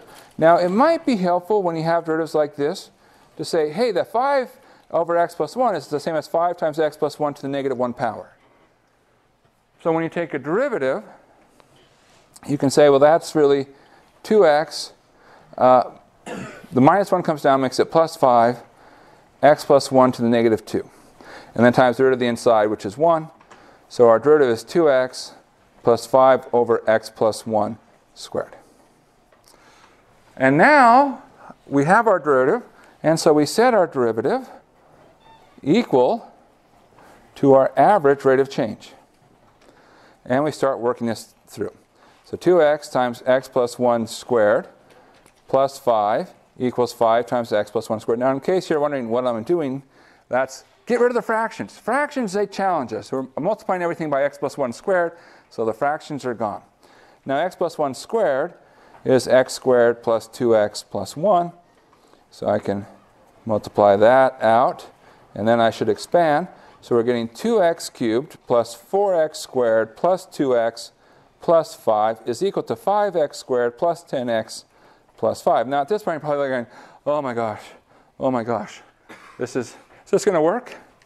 Well, have faith that we gave you a nice problem. What can we do? Well, 5's cancel. That's pretty good. Now we'll move everything over. So we're going to get 2x cubed. 4x squared minus 5x squared is minus x squared. 2x minus 10x is minus 8x. And that's equal to 0. Now, there's one solution, which is easy to spot. X times 2x squared minus x minus 8. 0. Is that one of our answers? And the answer is no. We don't care about 0. Now you might say, whoa, wait a second. That looks like a solution. But the mean value theorem, there's a little technical thing where, we'll write it down, C is strictly between A and B. So it's not at the endpoints. So we found one at the endpoints, but that doesn't matter. The mean value theorem says it's in between the endpoints. So that one doesn't count. So that just leaves us with one more to find. Now we look at 2x squared minus x minus 8, and we're like, I don't know if that one factors. But I always have an option. If it doesn't factor, we can always apply the quadratic formula, right? So we try it for a second. Maybe try it again. All right, quadratic formula it is then. Okay, don't like stare at something for 5 minutes. If you have another tool, use the other tool. Don't be like, oh, I'm gonna factor this thing. I'm not moving away from it until it factors. There's a small chance it doesn't factor. I'm not making any claim about anything whether or not they factor or not. I'm just saying, don't sit on a problem. Be active. Do stuff. The more stuff you do, the more points you get. Negative b plus or minus the square root b squared minus 4ac. Well, 4 times a times c is going to be pretty big. It's going to be plus another 64, all divided by 2a, which is 4. Now that gives us two possibilities. 1 plus the square root of 65 over 4, and the other possibility is 1 minus the square root of 65 over 4. And by the way, now we can see it definitely wouldn't have factored, because the square root of 65 is not nice. Do we need both, or just one of them? Okay, because we have to find all the values, but we have to be careful. It has to be in between 0 and 4. That one's not between 0 and 4. And therefore, there's only one thing that works. 1 plus the square root of 65 over 4. That's it. That's our whole list. It's that one number. All right. Number 15. Let g of x and h of x be invertible functions, and f of x equals h of g inverse of h inverse of g of x. Find f prime of 1 given the table below.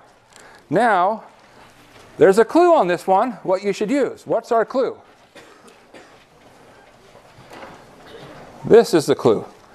Invertibility. So whenever you have something that's invertible, you say, oh, we learned about that. Here's our generic formula.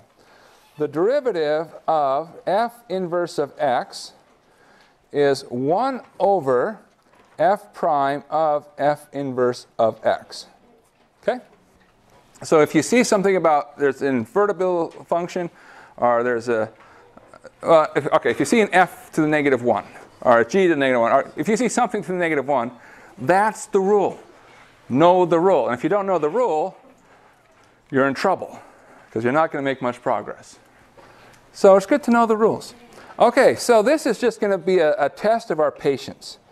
Well, if you sat here this long, you're doing pretty well in that department. So h of g inverse of h inverse of g of x. This is just a process here of, I think there's enough parentheses there. Nope, one more. Okay. So this is just a process of saying, work through it one layer at a time. Okay, so the outer layer, the derivative of h is h prime. Leave the inside alone. Well, that wasn't such a bad thing. We should have that more often. Okay, now we come to the derivative of the inside. It's the derivative of g inverse. So don't worry about the stuff further inside. We're just going through it one layer at a time. So there's a g inverse, so it's going to be 1 over g prime of g inverse of h inverse of g of x. Okay?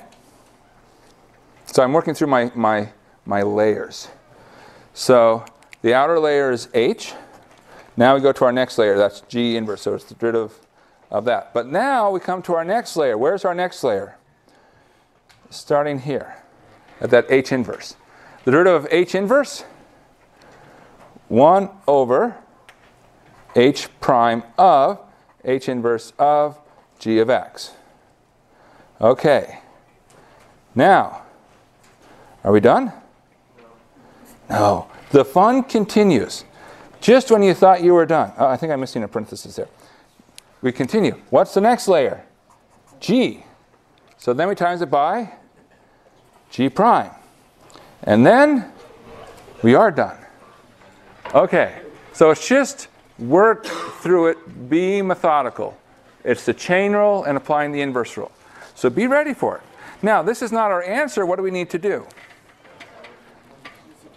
Plug in 1, because we've got to find f prime of 1. This is f prime of x right here.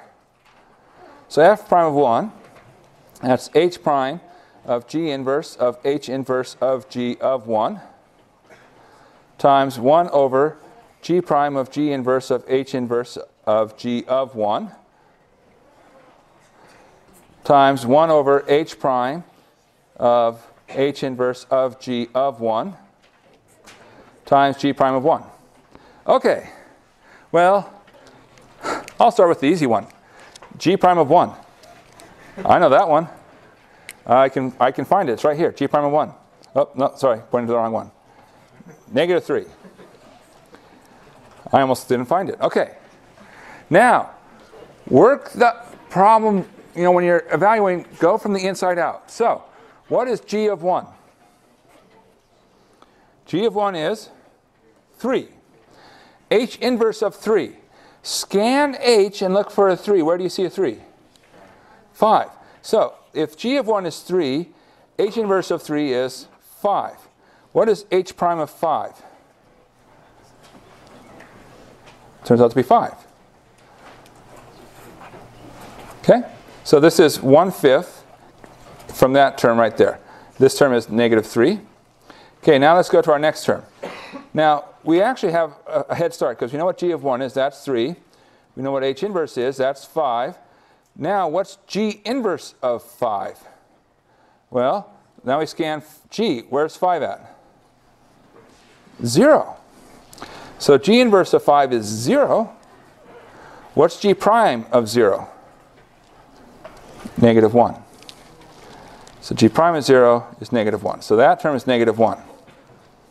All right, now we come to our last one. Well, again, we've got a good start. We know that's 3. We know that's 5. We know that's 0, right?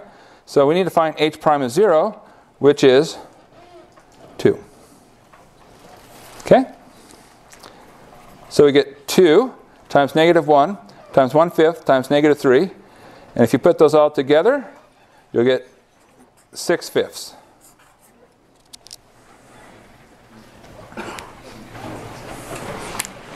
All right? Okay, good. Number 16. Give a sketch of the function f of x equals n minus 10 arctangent of x for negative 4 less than equal to x less than equal to 4.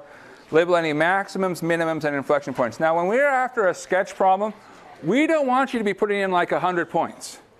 The goal of a sketch problem is only identify the important points. And what are the important points? Well, the maximums, the minimums, the inflection points, or if there's any critical points that might be there. But usually if there's a critical point, it's a max or a min. So it's almost always included anyways. So here's what we do. We start by saying, all right, let's go through and look at our derivative and our second derivative, because that's going to give us information about how the function behaves. And so that tells us where our important points are. So f prime of x is equal to x minus 10 over 1 plus x squared. Now, I'll leave it like this for right now. Oh, yeah, right. It's 1. Thank you. All right. There's a curve. There's a curve in the class. I can miss 2 problems. Okay, 1 minus 10 over 1 plus x squared, which if you simplify that, that's 1 plus x squared minus 10 over 1 plus x squared, which is equal to x squared minus 9 over 1 plus x squared. Okay. F double prime of x, well, another way to write this is also as 1 minus 10, 1 plus x squared to the minus 1. So if you take this derivative, the minus 1 comes down, which gives you minus 10 times minus 1 times 1 plus x squared to the minus 2 times the derivative of 1 plus x squared, which is 2x, also known as 20x over 1 plus x squared squared. Okay, so let's talk about the first derivative and the second derivative. The first derivative, there's no division by 0 problem. When does it equal 0? 3 or negative 3. So at x equals plus minus 3. So that tells us those are our critical points are at plus minus 3. Second derivative, well, that's going to tell us inflection points. When does that equal 0? At x equals 0. So these are critical points. These are potential inflection points. So what do we have? Well, at this point, make a little chart. We have 0, negative 3, positive 3. And I think it's good to keep track of both what is f prime and what is f double prime. All right, so let's start with f prime. Say I'm below negative 3. All right, pick a point below negative 3. Say negative 4. Is my value of f prime positive or negative? Positive, like negative 4 squared is 16 minus 9.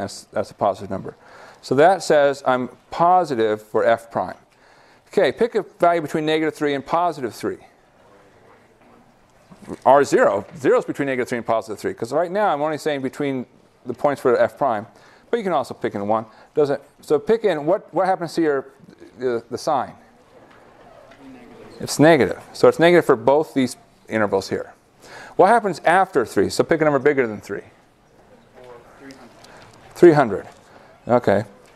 Probably want to stay between 0 before, but that's okay. It's positive. All right. How about f double prime? So again, I just need to know below 0 and above 0, because that's where I have the chance to change. If I plug in something below 0, what's the sign of the second derivative? Negative. If I plug in something above 0, what's the sign of the second derivative? Positive. So now I have these sort of pieces. And I can actually extract information. So this is telling me the shape of the curve. For instance, if I'm first derivative is positive, but the second derivative is negative, that means I have something that looks like that, where I'm going up, but I'm concave down. if I'm negative and negative, that means I'm concave down, but my slopes are also decreasing. That means my curve is going to do something like that. If my second derivative is negative, but my first derivative is negative, but my second derivative is positive, I'm decreasing but concave up. So that says I look something like this. If my first and second derivatives are both positive, that says my shape has to look something like that. Okay?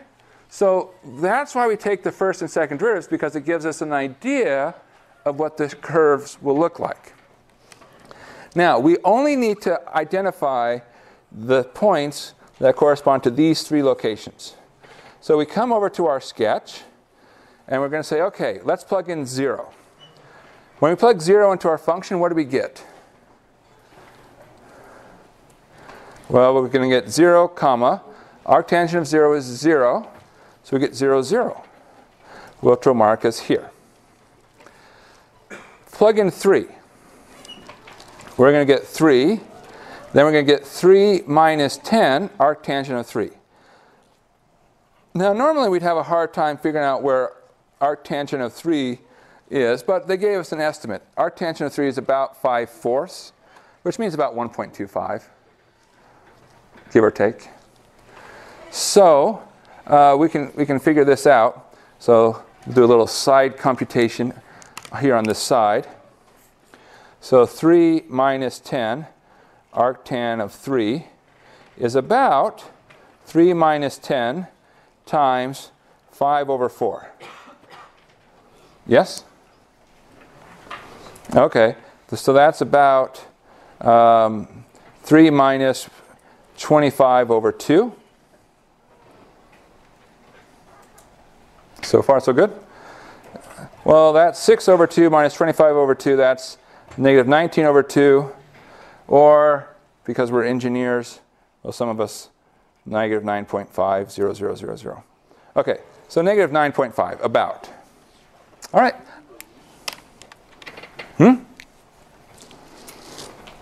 So 3 comma negative 9.5. Now, for the other point, which is negative 3, you're going to get negative 3 minus 10 arctan of negative 3. But there is actually one thing that can help you. If you look at this problem, you say, man, this is such a strange function that they've given us. An unusual, weird, different. Some people might even say this function is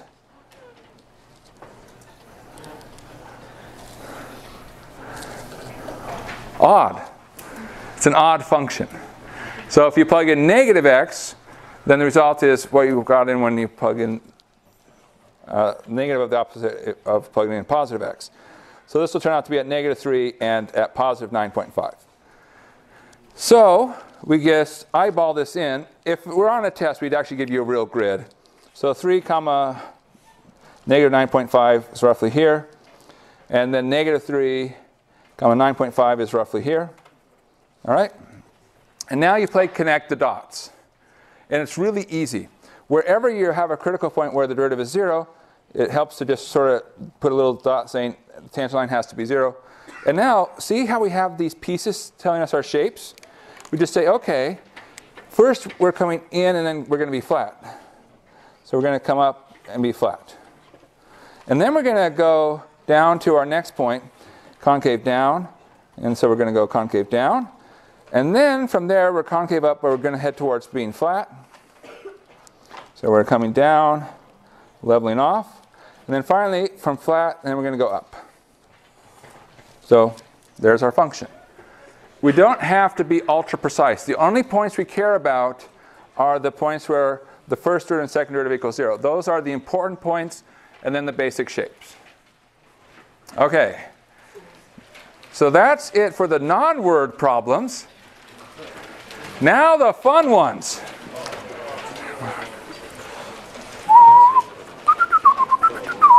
OK. You find yourself living in Bikini Bottom and want to test your entrepreneurial skills.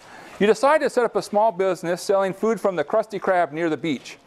You will have two items, the Krabby Patty and the kelp fries. You have to first purchase the food and then resell them.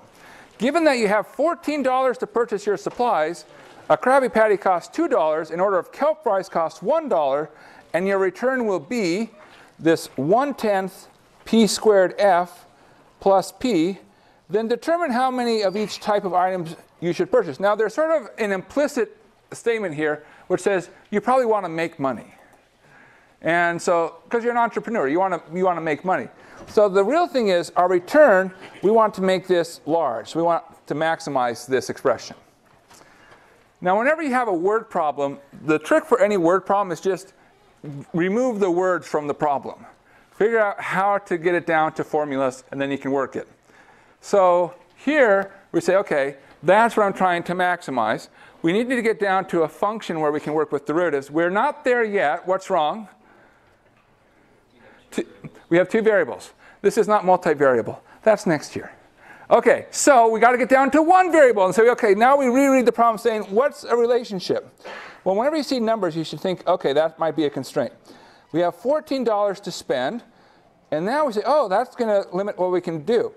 So 14, well, a Krabby Patty costs $2, so I'll say 2 times however many Krabby Patties I get. Kelp fries cost $1, so plus 1 times number of fries. So that's a constraint. Use the constraint to knock out a variable. Now that means we solve for either p or f, but I think in this case there's a clear candidate, which is we should solve for f. The reason I say that is because then I don't have to introduce a fraction, and if I did solve for p, I'd have to square it. Whereas if I solve for f, I don't have to. So I know that the number of fries will be 14 minus 2 times my number of patties. So we can say that now we're going to maximize 1/10 p squared times 14 minus 2p plus p. And so here's the function. I'll call it, well, since I already have f, let's call it g of p. Now, before you take a derivative, it helps to expand it out sometimes. I think this is one of those times when it does help. So we have 14/10. I'll write that as 7/5 p squared, then minus 1/5 p cubed, and plus p. So take the derivative, g prime of p. That would be 14/5 p minus 3/5 p squared plus 1. Well, we want to figure out when this is a critical point. Let's factor out a negative 1/5. Now, the reason I want a negative is the highest power is the square. I like to have that be a positive. So we'll have 3p squared minus 14p minus 1. Okay. Now what? Oh, whoops, sorry. Not minus 1, minus 5. Because we factored out a negative 1/5. This was already a 1 to begin with. If you're not sure if you did a factoring out right, just think about multiplying it back in and see if you get back to where you started. And if you don't, fix it. Okay, 3p squared minus 14p minus 5. Well, what can we do? Quadratic equation, right? Or we can factor it. You should hope for factoring. Do you think this one factors? Now, 3p plus 1 plus p minus 5. It does factor, yeah. If you notice, if it factors, it's going to be pretty simple because it has to be either, this has to be 3 and 1, this has to be 5 and 1. And notice that 3 times 5 is awfully close to 14. So if it were to factor, it'd have to be the 3p multiplied by the 5, which means that would be 1 multiplied by the p. And now you just say, well, in order for my signs to work out, it has to factor that way. So what does that tell us about our potential places? Well, negative 1/3 and 5. Now, you can't buy negative 1/3 of a Krabby Patty. So that's really not a good candidate. So we believe it should be 5. Now, if p is 5, what should our f be? 4. Okay, so 5 of our Krabby Patties and 4 of our kelp fries. Now, suppose that we went one step further and we said, I want to be absolutely sure this is at a maximum. Maybe I just chose a place where I'm going to lose a lot of money. How can I know if I'm at a max? Well, I need to test it. So let's do a test. Let's do the second derivative test. G double prime of p. Well, that's 14/5 minus 6/5 times p. Yes, because I'm just taking the derivative. If we plug in 5, we get 14/5 minus, 30/5, right? And I don't care about the value. I care about the sign. It's just positive or negative. It's negative, so it's a max. So this is where we should buy our items. On a side note, not that we need to know it, but our return will be 15. We put in 14, which means we'll get $1. All right, woohoo, we're good. We got that entrepreneurial spirit, that first dollar. It's always the hard one. Okay, number 18. You have been hired as a lighting technician for a stage production of Calculus Review. You are in charge of a spotlight, which can only move up and down on a fixed pole. Okay, so there's this pole here. So here's the pole. And then there's a spotlight. So here's our spotlight. All right, so our spotlight is shining on the stage. At one moment during the show, the main character D, so D's our character in calculus, played by an actress who is 5 feet tall. Okay, so here's D. All right, so she's performing during the review. And so 5 feet, that might be important to know. So I'm going to write that down. We'll be 12 feet from the pole. Okay, so this is 12 feet. But what else we know? Moving away from the pole at a rate of 2 feet per second. So this is increasing at 2 feet per second. That's good to know. The director has instructed you to light her in such a way that at that moment she will cast a 6-foot shadow. Okay, so there's this shadow here, and that's 6 feet. But the length of the shadow is increasing at a rate of 2 feet per second. So this is increasing at 2 feet per second. And so the question is, how high is the spotlight, and what's the rate at which the spotlight is moving up and down? Okay? So, there's our basic picture. Now, of course, we're going to add a little bit to it, which is we're going to say, what do we really have going on here? This is really a triangle. There's only a handful of things that you should be looking for. Triangles are a big one. So, either similar triangles are Pythagorean theorem. Then the other thing you should look for is geometry. Don't worry, we'll do another one, which is geometry in just a moment. But definitely triangles are a huge thing when it comes to related rates. So, when we're doing related rates problems, we have to label things. And what do we label? The answer is we label anything that can change. So in this scenario, how many different things are changing? There's 3 things that can change. There's the shadow, there's how far D is from the pole, and there's the height that the light is on the pole. So that means we get to have 3 variables. So we need to come up with 3 different variables. Now we can choose any names we want. So this is fun. So this will probably confuse us, but let's choose good names. Let's have S be for the shadow. Let's have D be for the distance. And let's have H be for the height. That way we can at least be reasonable. Why is distance moving? Why is what? Distance is moving because the actress is moving. Because we were told that the actress is moving away at 2 feet per second. And in fact, we can now read off these things. So we're told that D equals 12. And then this would be the derivative of distance with respect to time, which is 2. Because it's increasing, so it's positive 2. We know S equals 6. And we know that the derivative of S with respect to time is also 2. Again, positive. What we don't know is H, and we don't know what dH dt is. So that's what we're asked. We're asked, what is H? What is dH dt? So when you have a triangle, what you look for is a similar triangle. So that is to say, I'm looking for 2 triangles with the same angles. So notice that there's one triangle here. which involves D and her shadow. And we look at the ratios. Well, her height, she's not going to grow during the production. So what do we have? Well, it's always going to be 5 up and down on the vertical side. And then over here, it's a shadow. So it's 5 is to S. So the height is to the length of the shadow. Is the same as, now go to the big triangle. Well, here, the 5 corresponds to the height. So as height is to the length down on the bottom, which is the distance plus the shadow. So 5 is to S, and now I kind of regret my choice of S because my 5s and S's look a lot alike. Oh well, I made a choice, got to live with it. As H is to D plus S. So that's our relationship.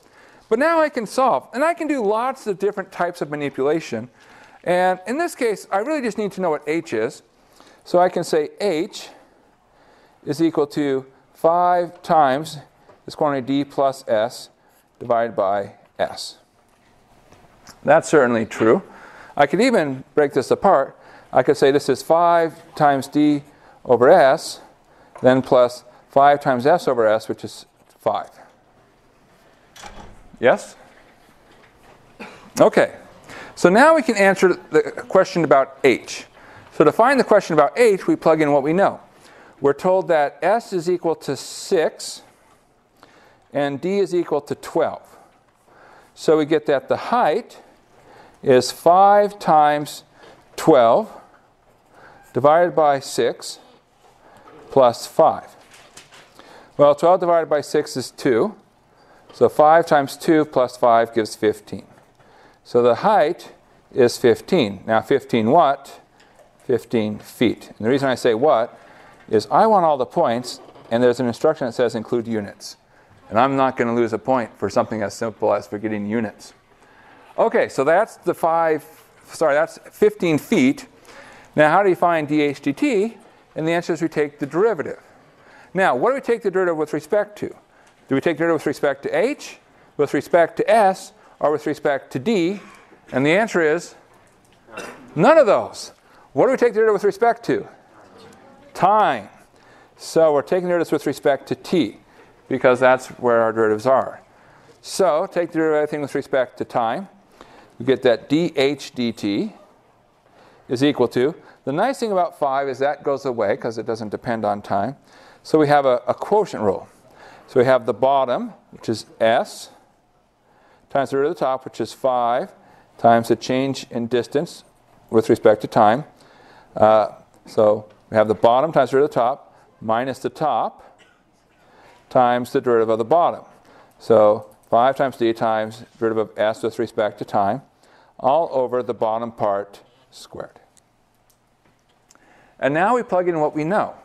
We know everything on the right-hand side, and we're looking for the left-hand side, so we get that dH dt at the time we're interested in, okay, is S, which is 6, times 5, times distance, change in distance with respect to time, which is 2, minus 5, times our amount of distance, which is 12, times the change in the shadow at time, with respect to time, which is 2. And that's all going to be divided by this S squared, which is 36. Well, 6 times 5, oh, sorry, I'm off the screen there. 6 times 5 times 2 is 60. 5 times 12 times 2 is minus 120. So we get negative 60 over 36. But we can go a little bit further. Do 60 and 36 have anything in common? 6. Anything further? 12. So negative 5/3.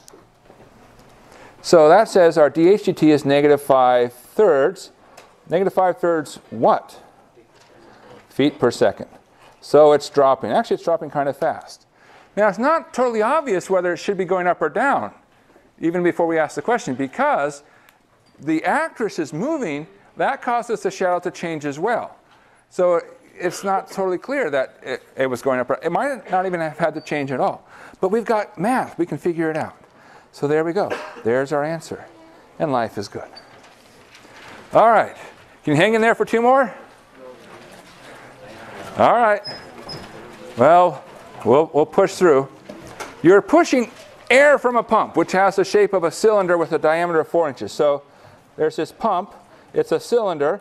Oftentimes, if you ever seen like a bike pump. So it's like we're pushing down. So you can think about it as like there's this piston forcing things down. And so there's air in here. Now, this is connected by a tube to a spherical balloon. So over here, there's a balloon. So here's our pump, and here's our balloon. Now, the cylinder, the diameter here is 4 inches. That might be useful to know. Okay. As we push air down, it escapes from the pump. It only has one place to go. It goes to the balloon. So pushing air out of the pump causes the balloon to grow.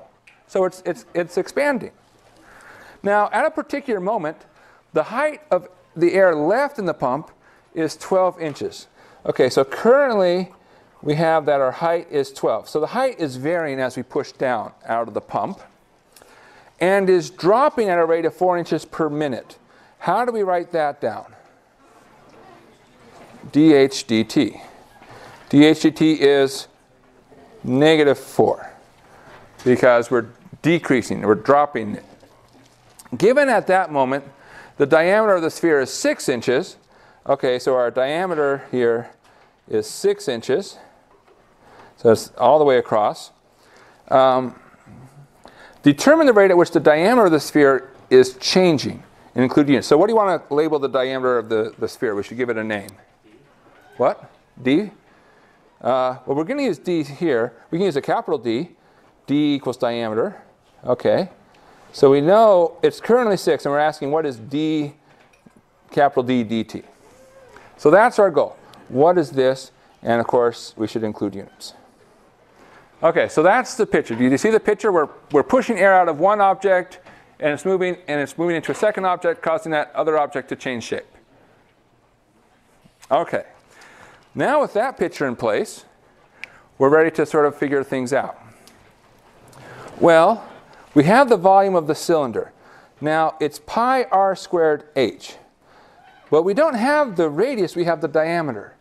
So what's the radius of the cylinder? 2. So the volume of our cylinder, that's equal to 4 pi times h. Yes? Because r equals 2, r squared would be 4. That's for any height. Now what about for the volume of the sphere? Well, again, this is 4/3 pi, the radius of the sphere. But we're talking about the diameter. So if d is our diameter, what's our radius? It's 1/2 of d. So it's d over 2 cubed, which becomes 1/6 pi d cubed. Because 1/2 cubed is 1/8. All right, so now we have our volume of our cylinder, we have our volume of a sphere, and now we want to say, okay, we want to figure out how can we connect the two. Well, we sort of have a couple of things changing. H is changing, the volume of the cylinder is changing, the volume of the sphere is changing, and the diameter is changing. So we have to somehow find a way to connect all these things together. But here's the nice idea. What's true about the volume of the cylinder and the volume of the sphere? How do they connect? When you add them, it's equal to the volume of the cylinder and its height. Well, you could say that when you add these two together, it's always fixed, right? So no matter if you shrink one of them, it causes the other to expand, and vice versa. But the total volume is fixed. So like you said, that what the cylinder might be at the maximum height. So that actually gives us really cool information. And we can even think about it in the following sense. The following is true. If I look at the derivative of the volume of the cylinder with respect to time, and I compare it to the derivative of the volume of the sphere with respect to time, they have to be exactly opposite. They have to cancel each other out. Because if you think about it, that just says that whenever something goes out of one, it has to go into the other. So however the rate at which one is decreasing, the other one has to be increasing by that rate. Okay. So let's talk about the derivative of the volume of the cylinder. So if we take the derivative of the volume of the cylinder with respect to time, what do we get?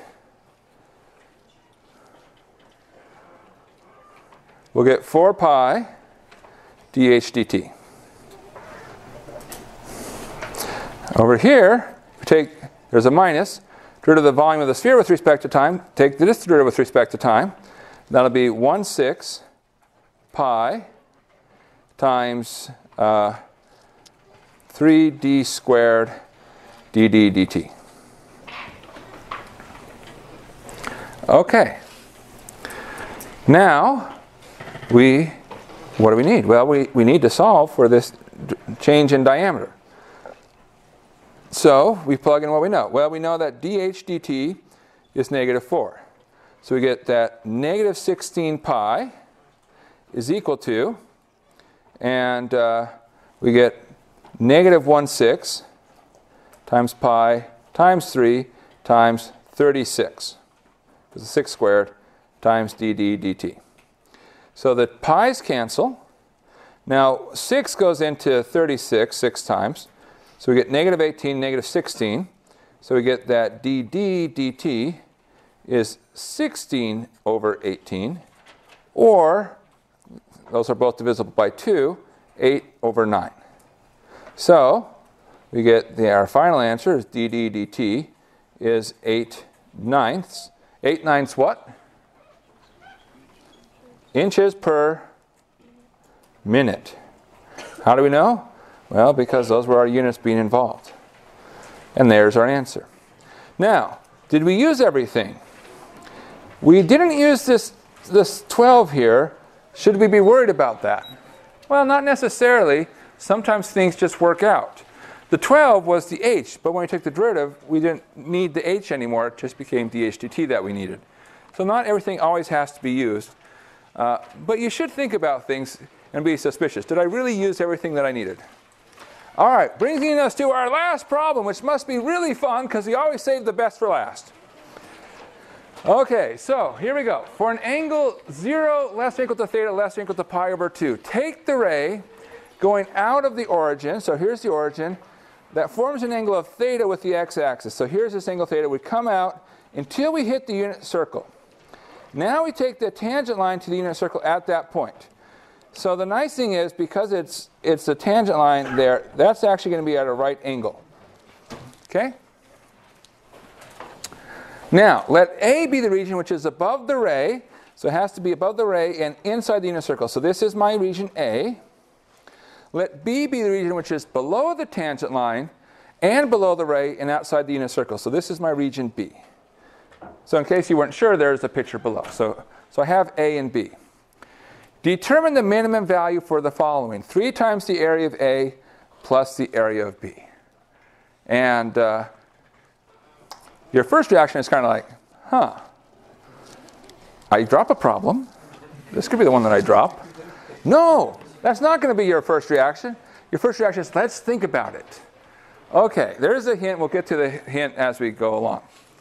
So whenever you see an optimization problem, you always think about, okay, I need to throw in a variable name. Do we have a variable name already given?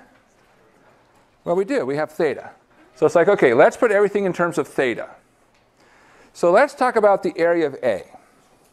So I'm going to write the area of A in terms of theta. Now, notice that A looks like a wedge of a circle. If you will, it's like a slice of pie or a slice of pizza, whatever you like to slice up. That's a circular object. And we're told that the area of a wedge of a circle with radius r and a central angle of alpha is 1/2 alpha r squared. Now, r in our case, it's a unit circle. So r is going to equal 1. So that makes it really easy. That just says I need to know this angle here in the corner. Well, what is this angle down here?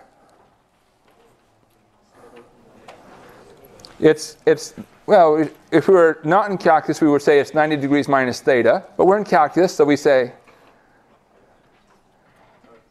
pi over 2 minus theta. It's the complementary angle.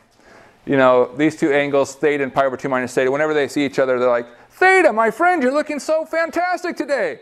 Pi halves minus theta, it's wonderful to see you. You know, they give each other compliments, you know. Okay, all right. So what's the area? It's 1/2 times the angle. Okay, that's the area of A. All right, that's not so bad. Now, let's talk about the area of B. So plus, now how can we think of the area of B? If we look at B, it's not so clear. But one thing we could say is, well, it's like we start with a triangle. So if we filled in the triangle, and then we took out a wedge. So let's see if we can figure out a triangle. How do you find the area of a triangle? 1/2 base times height, yes? Okay, so let's think about the height. So this has radius 1. This is angle theta. So if I have length 1 here, this is my opposite side. What relates an angle to the opposite and the hypotenuse? Sine theta. So this length is sine theta. Okay, so that's my height.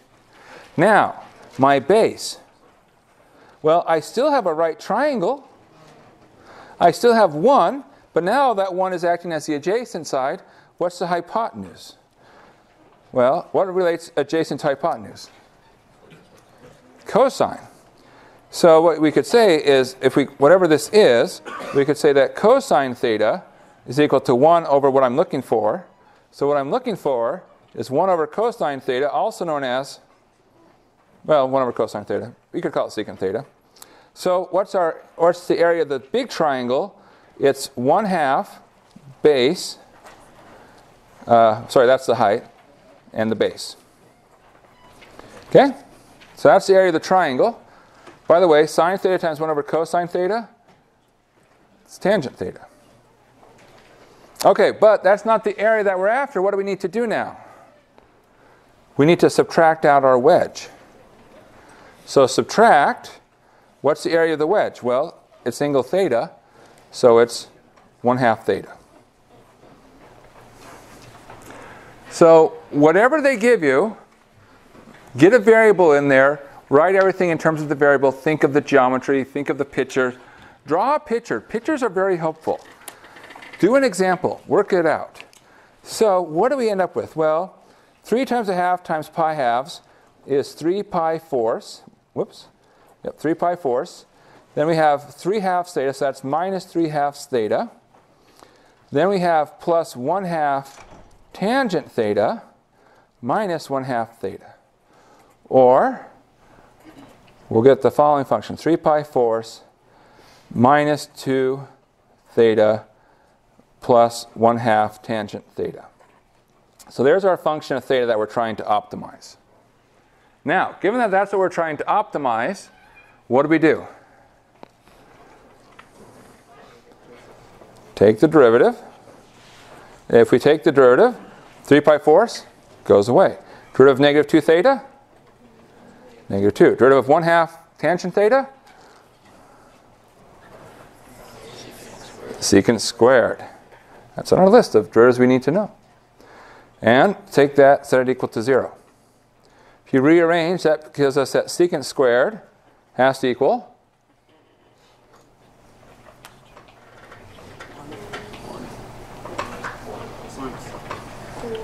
4. Because you add 2, then you have to multiply by 2. Okay, so that tells us that secant of theta has to equal 2. Now, if you're not familiar with secant, just flip it, because secant is 1 over cosine. Cosine theta has to equal 1/2. When does cosine theta equal 1/2? A 60-degree angle, or at pi thirds.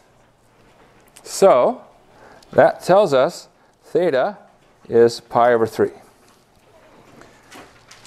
Now, we plug in pi over 3. So we get that the answer will be f at pi over 3, which is 3 pi over 4 minus 2 times pi over 3 plus 1/2 times tangent of pi over 3. Now, if we want a common denominator, we'd get into 12. So we'd get 9 pi over 12 minus 8 pi over 12 plus 1/2. Do we know the tangent of pi thirds? It's root 3. Now, I can see a little people are getting a little bit nervous, like, do we need to remember these things?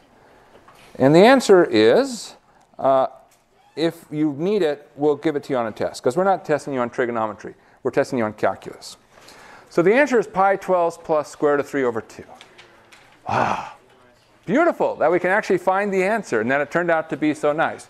Now, if you had to show it was a max or a min, then you could plug in points above and below. But we'll stop there because we're already way over. All right. Thanks for coming.